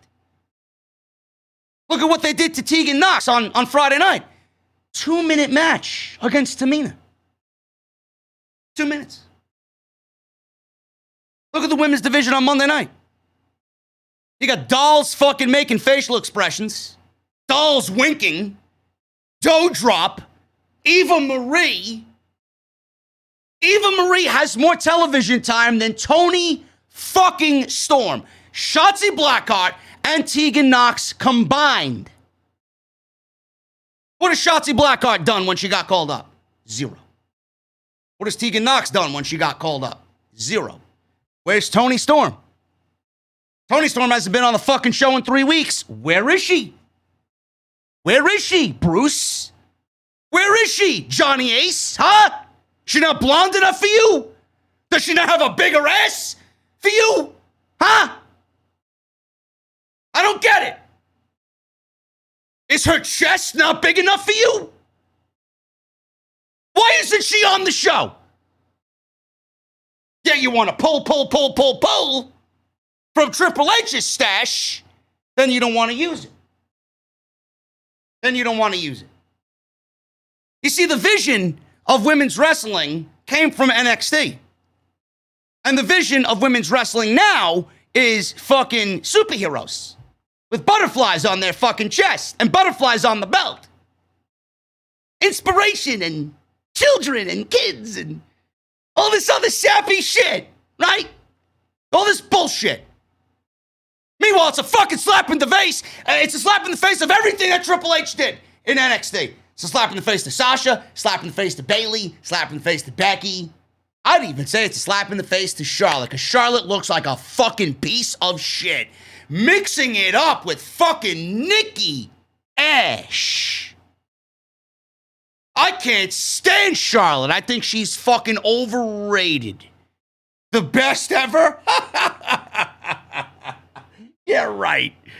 Yeah, right, man. Are you fucking kidding me? Best ever. She ain't even the best in the company. Give me a fucking break. But it's an embarrassment when Charlotte is standing in the ring with Nikki Ash. You see the discrepancy there. This is WWE's, this is Vince's vision. This is Bruce and Johnny Ace's vision of women's wrestling. So if you don't have a fucking problem with that, man, I don't know. If you're an advocate for women's wrestling, man, I don't know how you approve of these so-called upcoming changes to NXT. You do realize that women's wrestling and the revolution is thanks to Triple H. Because if it wasn't for him, we wouldn't have who we have on the main roster now. So when you want to blame him for everything, right? How could you? How could you? I don't understand you fucking people. It's the one guy I feel bad for, is Triple H. I feel bad for him. Guy did everything right. Everything right. And he got fucked for it because Vince wanted to throw his brand in the war against AEW. Vince isn't going to fucking take the blame for it. It's a WWE brand, right? Vince is not going to take the blame for it. He's going to blame his son-in-law. You couldn't cut it. Now I got to cut you out. And by the way, with the midgets and the under 30 comment, or Vince doesn't want midgets over 30, he doesn't want people who are old. What do you think that means? What do you think this means? I got people coming at me saying, where does JD get his sources from? Who does JD know? I know a lot of people. But Triple H, all you got to do is watch. All you got to do is listen. Listen. Triple H hasn't even been running NXT for the last year and a half. You think Triple H has been running NXT? Triple H hasn't been running NXT, man. Triple H is a fucking figurehead. He's only there to take the blame. Triple H is there as a name. He's just in place of the people there. The real men behind the scenes who are running NXT are the people running this fucking show tonight. Vince and Bruce and Johnny Ace. You think Vince and Bruce and Nick Khan went to the Performance Center to see what Triple H was doing? Oh, look at this guy. I'm going to take him for the main roster. Yeah, you got a good operation down here, Paul. Yeah? You got some, how many rings you got? You got 7 rings over here. That's great. That's great. Let me see the training room. Wow, this is state of the art. Look at how many bright wrestlers we got coming up. The future's bright. You think they went down there for a fucking field day? Think they brought their little fucking brown baggies, their little lunch field day at the Performance Center? You think they went down there to fucking rub? Hey, Paul, what's going on, man? We haven't talked to you in a little bit. What's going on, man? Now they went down there to fucking, yeah, we're cutting that. This slob Bronson Reed, get him out of here. Who's this? Bobby Fish. Who's this old guy? Who's this old hag here? Mercedes is gone. Mercedes Martinez gone. Exactly what they're doing. It's exactly what they did. They went down and they sniffed blood and it took 3-4 weeks and then boom. Now you know why they went down there. Now you know why they went down to the Performance Center. Thought they went down there to have a fucking field day. Hey, we gotta get out of Stamford, Connecticut, man. It's too smoky, it's too smoggy here in Connecticut, man. We gotta go down to Florida. You fucking serious? These people are mental. Triple H hasn't even been running NXT for the last year and a half. You think Triple H is now running? Triple H has been removed from NXT. He's been removed. He's Paul Levesque in the position just by name. He's got the title. You think he's running NXT? No.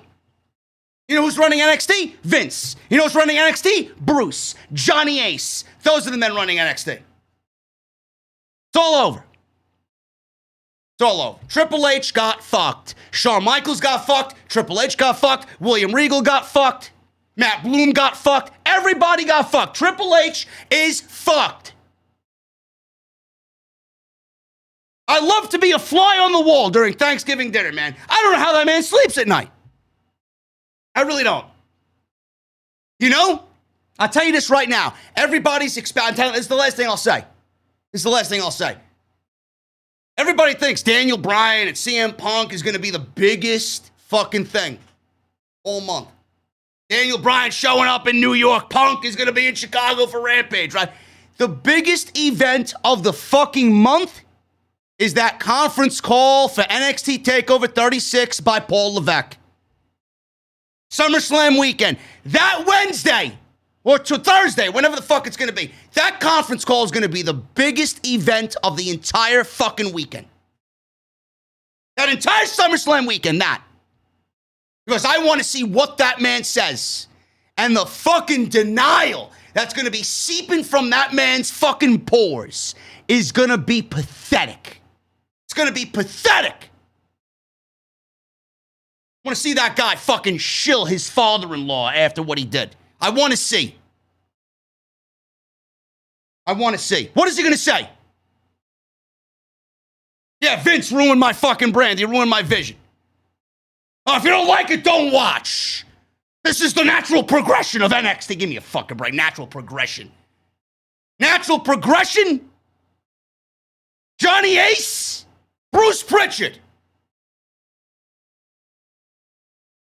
If Adam Cole doesn't fucking run out of this company, he's making a catastrophic mistake. I love Adam Cole. Adam Cole does not run as fast as his fucking legs can carry him. He's got everything that's coming to him, man. Knowing that he's 32 years old and he's 5'8", 180 pounds. You think Adam Cole's going to be pushed on the main roster? I seen some fucking geek online, Wrestle Ops or whatever the fuck their name is. How these fucking people fucking tweet what they do, man. It is ridiculous. Absolutely fucking ridiculous, man. These fucking geeks, I don't even know if they have channels. What do they do? They have channels? Are they a fucking writer? What do they do? These fucking accounts. All these geeks following these accounts. What are they? These random wrestling accounts.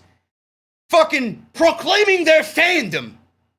You know what these accounts said? They were like, oh, Adam Cole met with Vince McMahon. Vince McMahon was pleased with Adam Cole. He related to him on a personal level. I think that's going to be great for his career. What the fuck are you talking about? This is the same fucking Vince McMahon that will look at one script and rip it up and rewrite the fucking thing during the goddamn show. He don't give a fuck about Adam Cole. Yeah, he related to Adam Cole on a personal level. A personal level. Who gives a fuck about him on a personal level? What can you do for me in the ring? How am I going to make money off you? You know what Vince McMahon thought of when Austin Jenkins walked into his office? Who brought their fucking child to work? I didn't ask for a babysitter. What Vince McMahon asked for? You fucking serious? This is the same guy that fucking says, yes, no, plans change every fucking 10 seconds in this company. Yeah, but Vince McMahon appealed to, or he tend to like Adam Cole on a personal level. It's going to be good for his career. What? It's going to be buried in 6 months.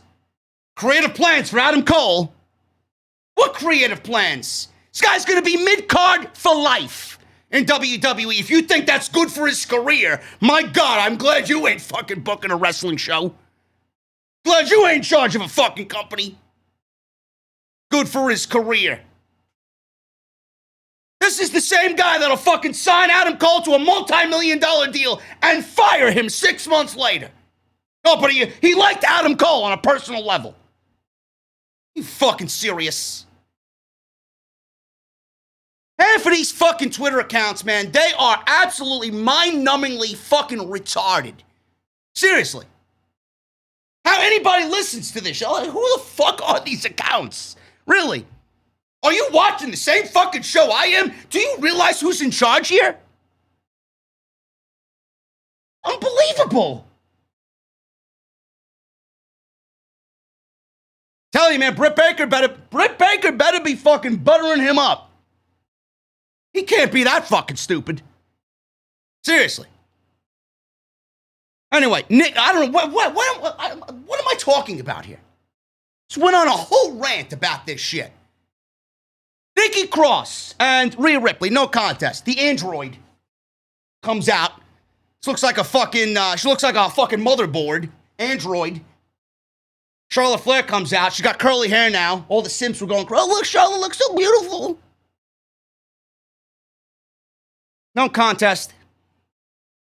Charlotte came out and attacked Nikki, gave Ripley a natural selection, held up the Raw Women's Championship, and that was it. That was it. Sarah Schreiber interviewed Charlotte backstage. She said she watched the match and saw an opportunity to rub salt in the wounds. She said she's always a target. She said she showed a little empathy last week and a touch of vulnerability. And now everyone is doubting her. She said she's the most decorated woman in the history of WWE. You could also add overrated to that as well. She said people can keep praying for her downfall, but she has earned her opportunities and nothing will stop her walking out of SummerSlam as the new Raw Women's Champion.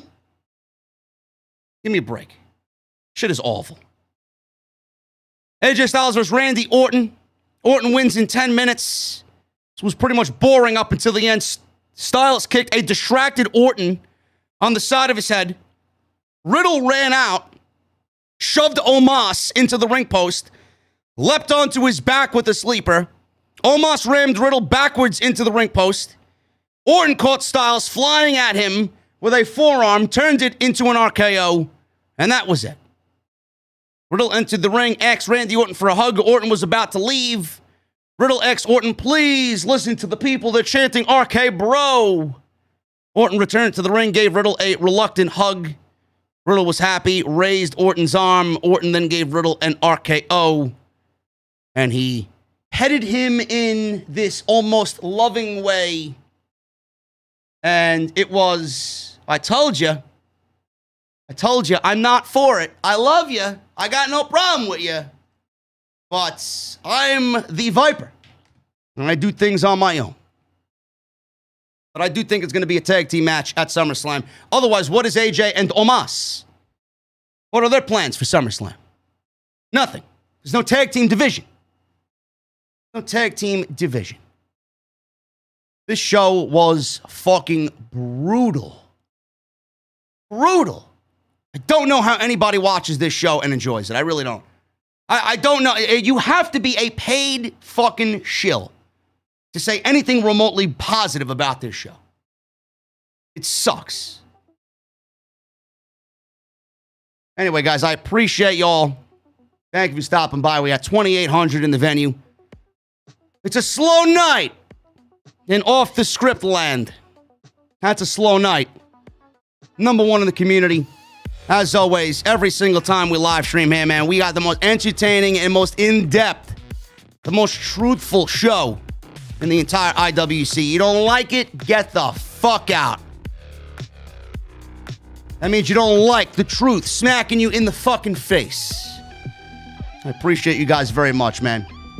Hit that subscribe button down below. Turn on that bell for notifications. If you guys want to join, become a part of the venue, sit VIP, you guys can do that. We got 5 new members tonight. Thank you guys very, very much. Super chats are open. We're going to go over these in just a little bit. Follow me on Twitter at JD from NY206. That's Twitter and Instagram. Go Go check out Blue Chew, bluechew.com, code JD at checkout. That's for your free sample of Blue Chew. Patreon.com/JD from NY206. If you guys want to support the podcast via the Patreon, we got some dugout mugs. Awesome. Are We Live t-shirts. Awesome. Those are for annual subscriptions to the Patreon. Some new shit coming up. We're going to have some plaques. We're going to have some new Patreon stuff soon, man. We got an engraved mug, a t-shirt for now. We're going to get some JD plaques that I'm having handmade and hand-carved. It's going to be awesome. Nice caricature of JD. We're going to have hats. We're going to get stickers, pins. We're doing it all, man. You're going to get a nice little bundle on the Patreon. So go check that out. And if you guys want to go and get your t-shirts, man, bonfire.com. That is the link. Link is down below in the description. Let me get into the super chats here. Gonna read through these in a timely fashion. Let's see what we got going on here. Hope you guys enjoyed the... actually, I did have a fucking poll here, which 13% of you are a bunch of fucking brain-dead geeks. Seriously. I can't even end the fucking poll. 87% of you said Raw was terrible. 13% of you enjoyed it. I don't know who the fucking 13% are. But I think you guys need to go seek mental help, man. I think you need to be where Buddy Murphy is right now. Honestly. You need to be where Buddy Murphy is right now. Jacob, I have no more cookies, bro. I have no more off-the-script cookies. Maybe I do. I got to execute meeting. Can I get into my super chats here, please? What the fuck is going on? I can't get into my fucking super chats. Oh my goodness. You know what? I might have missed a couple of you guys in the beginning, man. I don't know who donated in the beginning. I can't get to my fucking super chats. No idea what's going on, man. YouTube is not even making me close the poll down here. I don't know what's going on. So if I missed some of you, I apologize. It is what it is. Justin with a $1.99 super chat. JD, I'm loving my Summer Scam t-shirt. I got it today. I appreciate that, Justin. Thank you so much, brother. Appreciate that, man. Got some new merchandise coming soon. Hollywood guy with a $5 super chat. So Vince moved SummerSlam to Saturday. He thinks it will beat AEW. Ha ha ha ha. What a loser. I don't know why they moved it to Saturday. Micah with a $1.99 super chat. I'll be at Raw next week in San Antonio. I'm sorry to hear that, Micah. God rest your soul.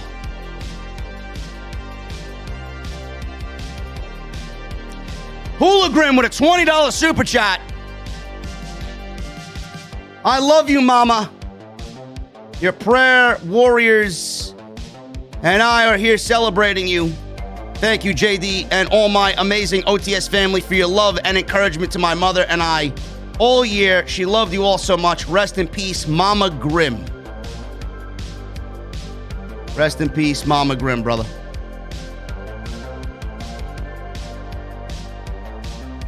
Theo with a $4.99 super chat. JD, Riddle vs. Orton should be a great match at SummerSlam. Theo, it's going to be Riddle and Orton versus Styles and Omos. Do you see Orton feuding with Roman on SmackDown anytime soon? Maybe. Maybe. I don't know. I don't know what the draft is going to bring our way, but I do not have any excitement for it.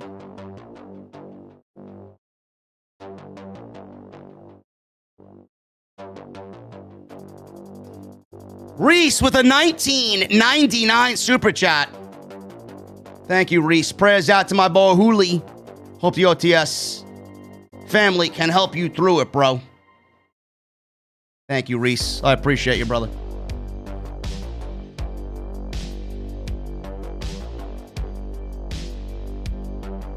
Jedi Joker with a $5 super chat. JD says, are we live? But WWE Creative says, are we 5?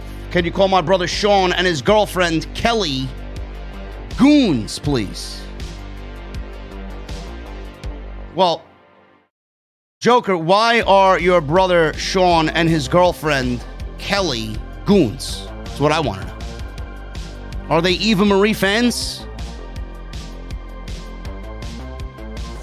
Do they enjoy Impact? Do they think Charlotte Flair is the greatest of all time? Why are they goons? But anyway, Sean and Kelly, you're both, for whatever reason. I don't know what reason it is, but Jedi Joker wants me to say that you are both fucking goons. Thank you for the $5, Joker. Appreciate you, man.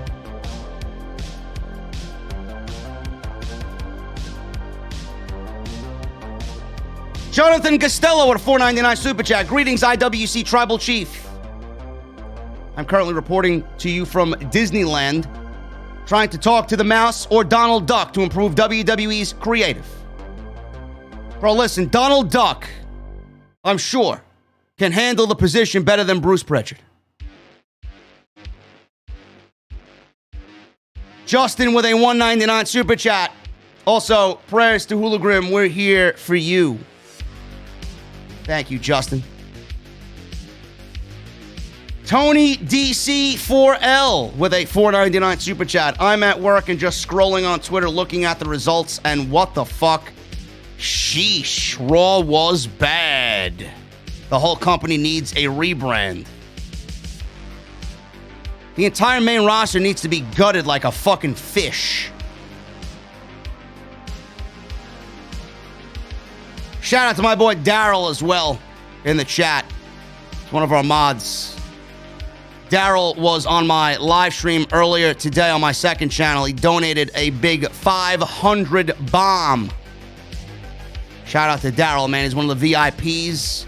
Might as well be the fucking owner of this joint, Daryl. Love you, brother.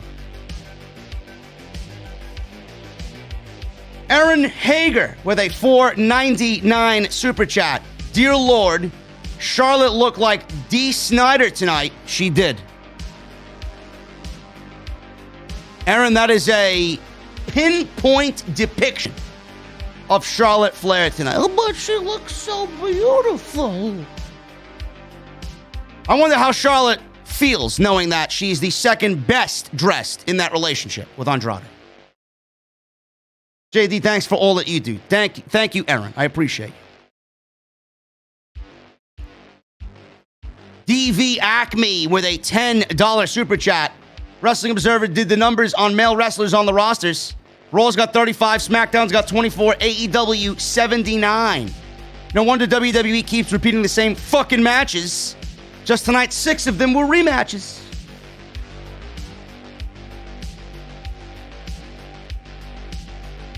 End the brand split. End it. It's the only way that's going to happen. Jordan Martin with a $4.99 super chat. I watched the show and I was bored all night. So was I, and so was Jesse. Jesse is continuing his grind on Call of Duty Mobile. Instead of working in the venue, he's playing on his phone. King Mo with a $4.99 super chat. I read Vince wants to change the dynamic of NXT. No more small or fat guys. Wouldn't be surprised if it's true. NXT is dead. AEW is where it's at now.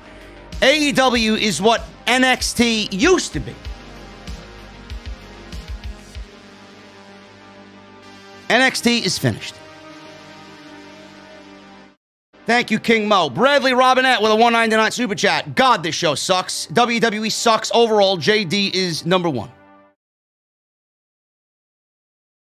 Bradley, I know. Thank you. I appreciate you.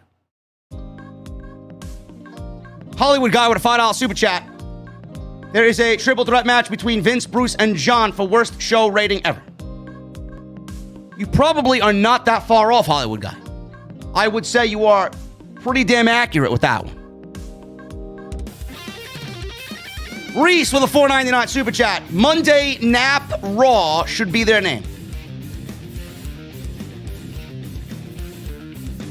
Chris Hassel with a $9.99 super chat. I live 30 minutes away from Tampa and Orlando, and I ain't going to these shows live. If these shows put me to sleep while watching on my TV, why would I enjoy going live?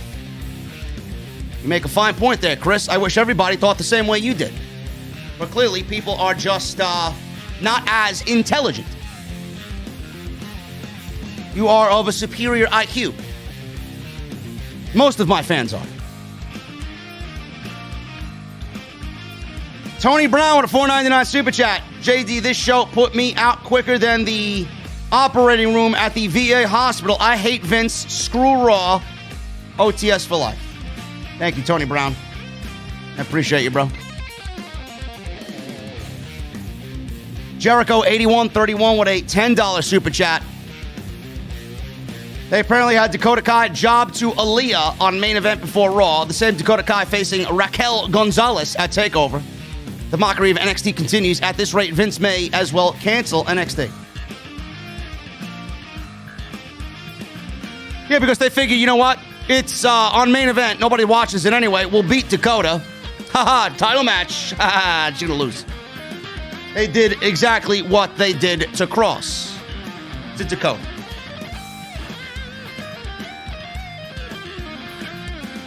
Martin Smith with a $4.99 super chat. Hey, JD, I truly thank you for your passion, dedication, hard work.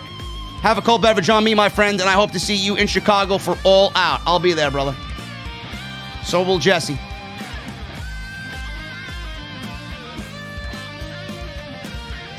Theo with a $4.99 super chat. If you want to see one match before Orton retires, who does he face and why?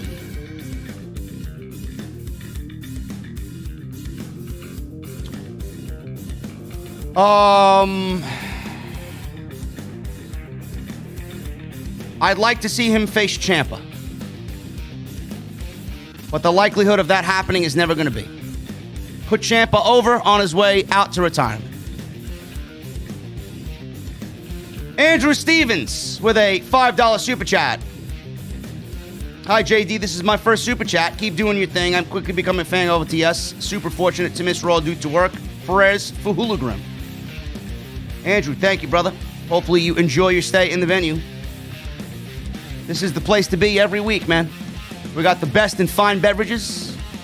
We look damn good. We know what we're talking about. I appreciate you, man. Beast with a 40 in rupee. Hologram with a heart emoji. Thank you, Beast. Saints 2025 with a $9.99 super chat. Do you think they would give the title to Goldberg so they can have Goldberg versus Roman match at Survivor Series like they wanted at WrestleMania last year? Seems like the WWE thing to do. No. Goldberg has 2 matches on his WWE contract per year. This is his second. Goodbye till next year. But WWE has a problem when Bobby Lashley is as dominant as he has been and he goes up against Roman. It's not going to be a very pretty sight, man. WWE is going to have their creative backed into a corner. Nathan Best becomes a new member. Thank you, Nathan. What are you drinking, bro? The drinks are on me. He's sitting VIP, brother. Lauren Hutton with a $5 super chat. Lauren was probably fucking wetting the you-know-what with Randy Orton being back. Lauren has been wanting Orton to be back for fucking months now. Every super chat, where's Orton? Is Orton hurt? Is Orton released? Where's Orton? It's worse than Issa. Lauren Hutton with a $5 super chat. Returning from Raw, better live than on TV. I don't know about that, Lauren. I liked Orton returning, RKOing Riddle and Cena. Riddle and Orton hugging it after it went off the air. I'm glad you had a good time, though. Coiled Phoenix with a $10 super chat. I'm with you, JD. Other than Randy and Matt, this show was god-awful. After tonight, I can't wait for Rampage on Friday because I can't stand to watch this shit anymore.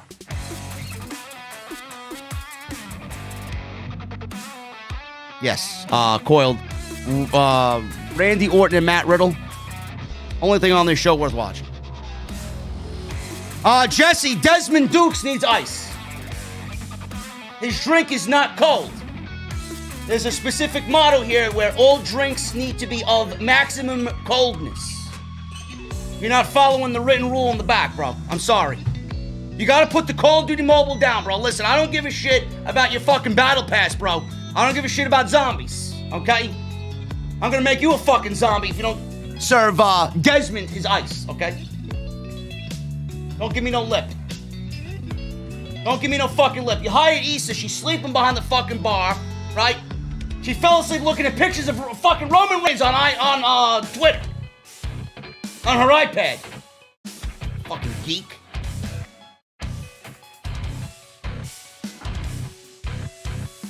You know, I may go the Vince McMahon route, bro. How old are you? You gotta be over 30.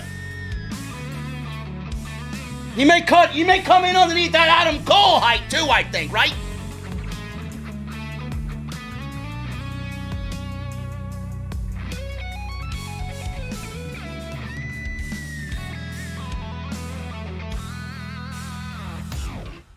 Lauren Hunt with two $5 super chats and a $2 super chat. Biggest reaction tonight, boo and cheer. I couldn't tell. I mean, it was all piped in. It was all piped in.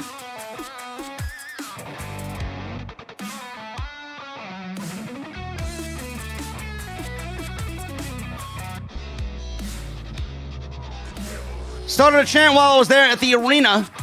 It was "Let's go Orton and Hardy, Hardy." Don't think Orton turned heel tonight. He just loves RKOing. He never wanted Matt as his tag. Do you think we're getting Riddle versus Orton at SummerSlam? No, I do not, Lauren. I think we're getting the tag team title match. World of Wrestling with $5 super chat. Homeless Corbin's new gimmick makes no sense. He's fucking signed to the WWE, so someone please tell me why he is homeless. Oh, I know. Budget cuts. LOL. You know, I wish it would be in terrible taste. It really would. Imagine WWE actually cut Baron Corbin from the budget and fired him per storyline. That would be so tone deaf. It really would. Jeff with a $4.99 super chat. I was dying laughing when they had AEW Rampage commercials in the middle of Raw. Good. Good. The Gary Sphere with a $2 super chat. Corbin's gimmick is bad taste with the releases.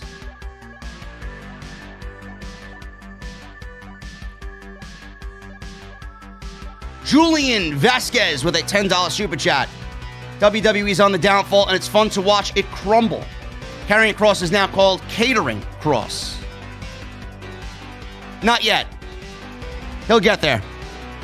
Jericho8131 with a $10 super chat. Imagine Kane jobbing in 2 minutes a week after his debut with no pyro, lights, or pallbearer. After TakeOver, Cross will be the new certified dishwasher of catering.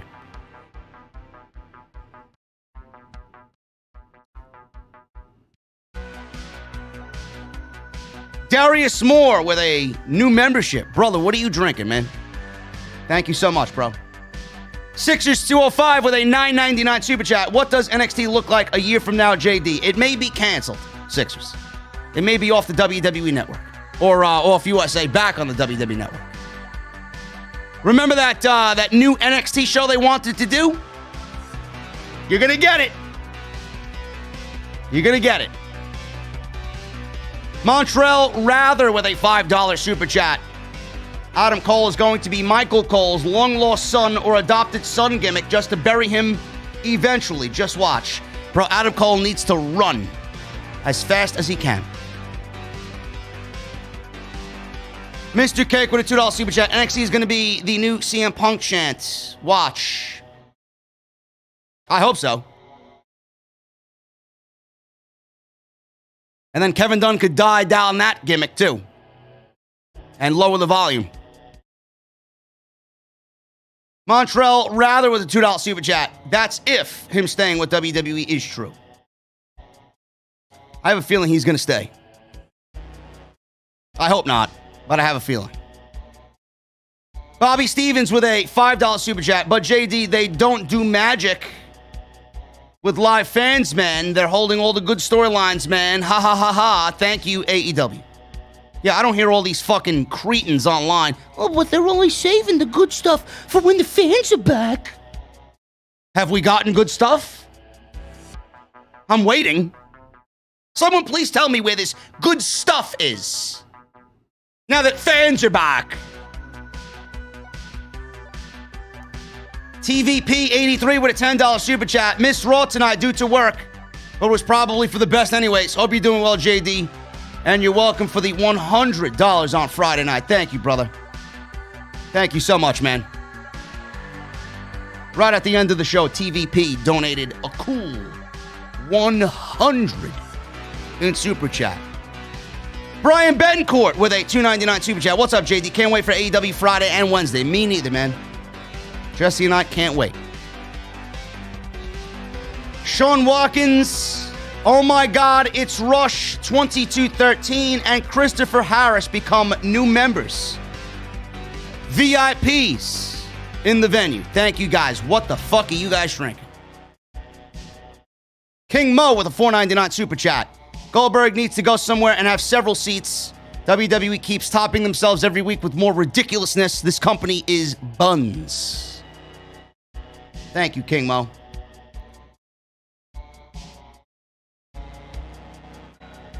Montreal Rather with a $5 super chat. They're probably going to repeat the Brock vs. Hogan to where Lashley beats Goldberg to the point where they have to stop the match. I certainly hope so. Mr. Cake with a $2 super chat. JD Carl is in his DMs saying, don't do it, bro. Oh, I know he is. I know he is, Cake. Metalhead for Life with a $4.99 super chat with a super sticker. He says, keep it up. Thank you, brother. Brian Betancourt, $1.99 super chat. Hey, JD, can't wait for AEW Rampage Friday. Me neither, man. Me neither.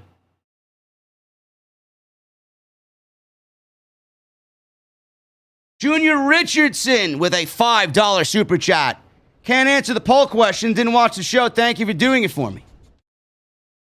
Maybe next time I'll add the option of it didn't watch. I'm pretty sure that would be the overwhelming opinion of most people. They didn't watch.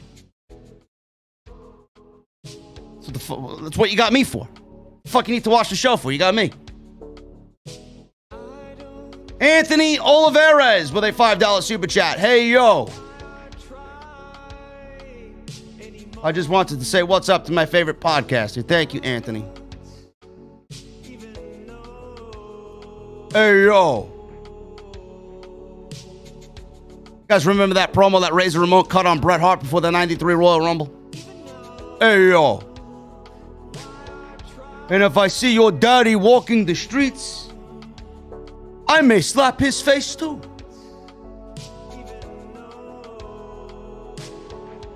Danny Boy, 1320, $5 super chat.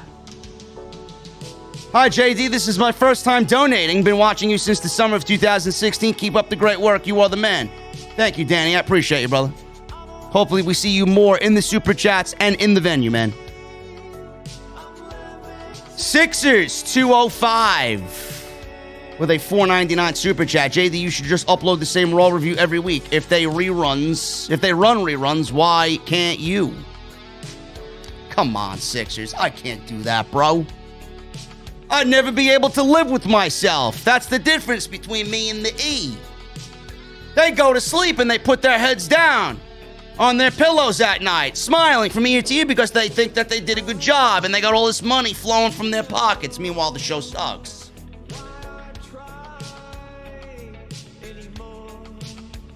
Jesse, yes, that was Andrew Dice Ramon. Yes.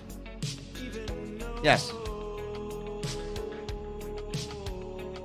Jack and Jill went up the hill, both with $1.25. Jill came down with $2.50. Oh! Don't let me get started on Dice. Gemini 605, $5 super chat. Sending great appreciation to this channel. I need a little bit more ice in my beverage. Top shelf drinks only. Gemini, you're going to pay the big bucks. Top shelf in the venue is top shelf. Sean Saputo, $4.99 super chat. Looking to get back into wrestling podcasting. Curious if there was a way to send you some clips from before for critique. Because I respect your honesty. Sean, email me. JD from NY206 at yahoo.com.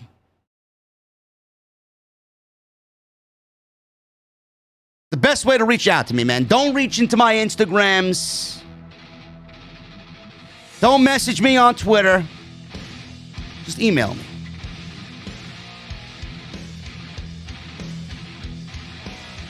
Furious Nation with a $10 super chat. What's up, JD? Raw was awful tonight, as always. You know it. Apparently, Ric Flair wants to wrestle in AEW. No, he doesn't. I don't know who told you that. All because he's working out in the gym doesn't mean he's getting back in the ring. I don't think Tony Khan is that fucking demented. Thoughts on that? I just gave you my thoughts. And also, which wrestlers do you miss the most who sadly passed away? Ravishing Rick Rude, Mr. Perfect, Bam Bam Bigelow, Owen Hart, Eddie Guerrero. Those are just some off the top of my head. Willie Martin becomes a new member of the venue. Thank you, Willie. What the fuck are you drinking, brother? What are you drinking, man?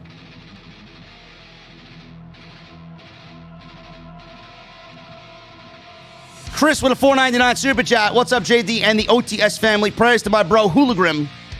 Praying for you, buddy. Jesse spilled all the ice in the back of this fine establishment. Yeah, he does that. He does it on purpose. He wants me to break a leg. Willie Martin with a $5 super chat. Raw is officially called Monday Night Rematch. JD, you got to discontinue that Aleister Black lager and replace it with Malachi's Dark Lager. I know, I got to hit up my guys. I didn't expect him to get fired. We may have to change that whole fucking menu around. Yes, Darius, Brody Lee as well. Yes, Mr. Brody. How could I forget? Brody Lee. How could I forget? We love Brody. Lauren Hunt with a $5 super chat. I love you, JD. Drinks, yes. I may be worse than Issa. LOL.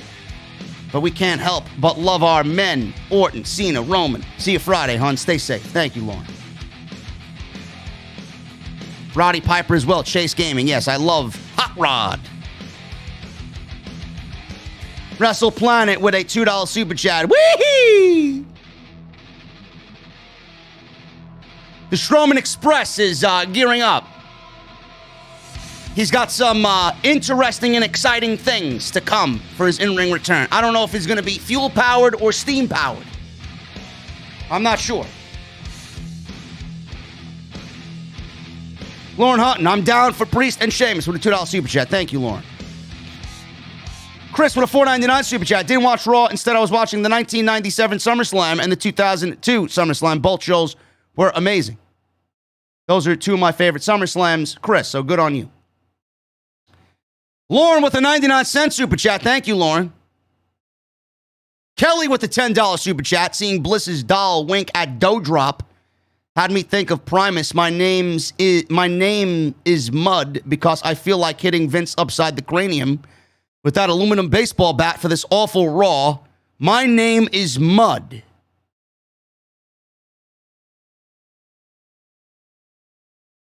And Yuki Rules with a $25 super chat. Just wanted to show some love. Yu-Gi-Oh! Rules. Thank you. You guys are awesome. The Strowman Express. You gearing up? Steam powered fuel engine? What does he got? What does he got? I don't know. I don't know, man. Anyway, guys, that's all I got for you. If you enjoyed the review, hit that thumbs up. Hit that thumbs up, man. We got 1,239 likes. I know that'll be more than that when we publish it to YouTube, but hit that thumbs up, guys. Leave me a comment. Let me comment down below. Follow me on social media at JD from NY206. That's Twitter and Instagram. Hit that subscribe button down below. Turn on the bell for all notifications. Patreon.com/JD from NY206 if you guys want to support via the Patreon page. Go get your t-shirts, man. Bonfire is the place. Plus, I got some new merchandise coming out in the week to come. Should be awesome. Go check out all the other videos that you might have missed on the channel. Everything you need from last week is there. I don't know if I'm doing NXT yet. I don't know if I'm doing NXT Live tomorrow night. If it's a great show, I'll go live. If the show is fucking as boring as it has been, I'm not going to go live. I just may play Call of Duty.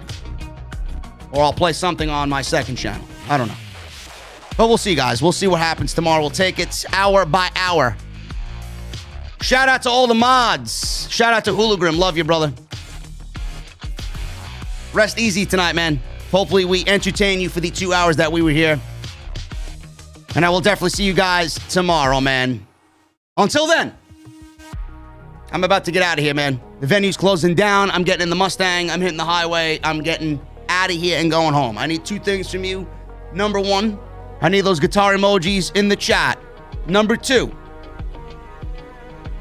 that guitar solo is about to come on. You know what you need to do. I need that music on max. I'll see you guys possibly tomorrow for NXT. If not, I'll be back live Wednesday with Jesse for AEW Dynamite on Off the Script. I'll see you guys later.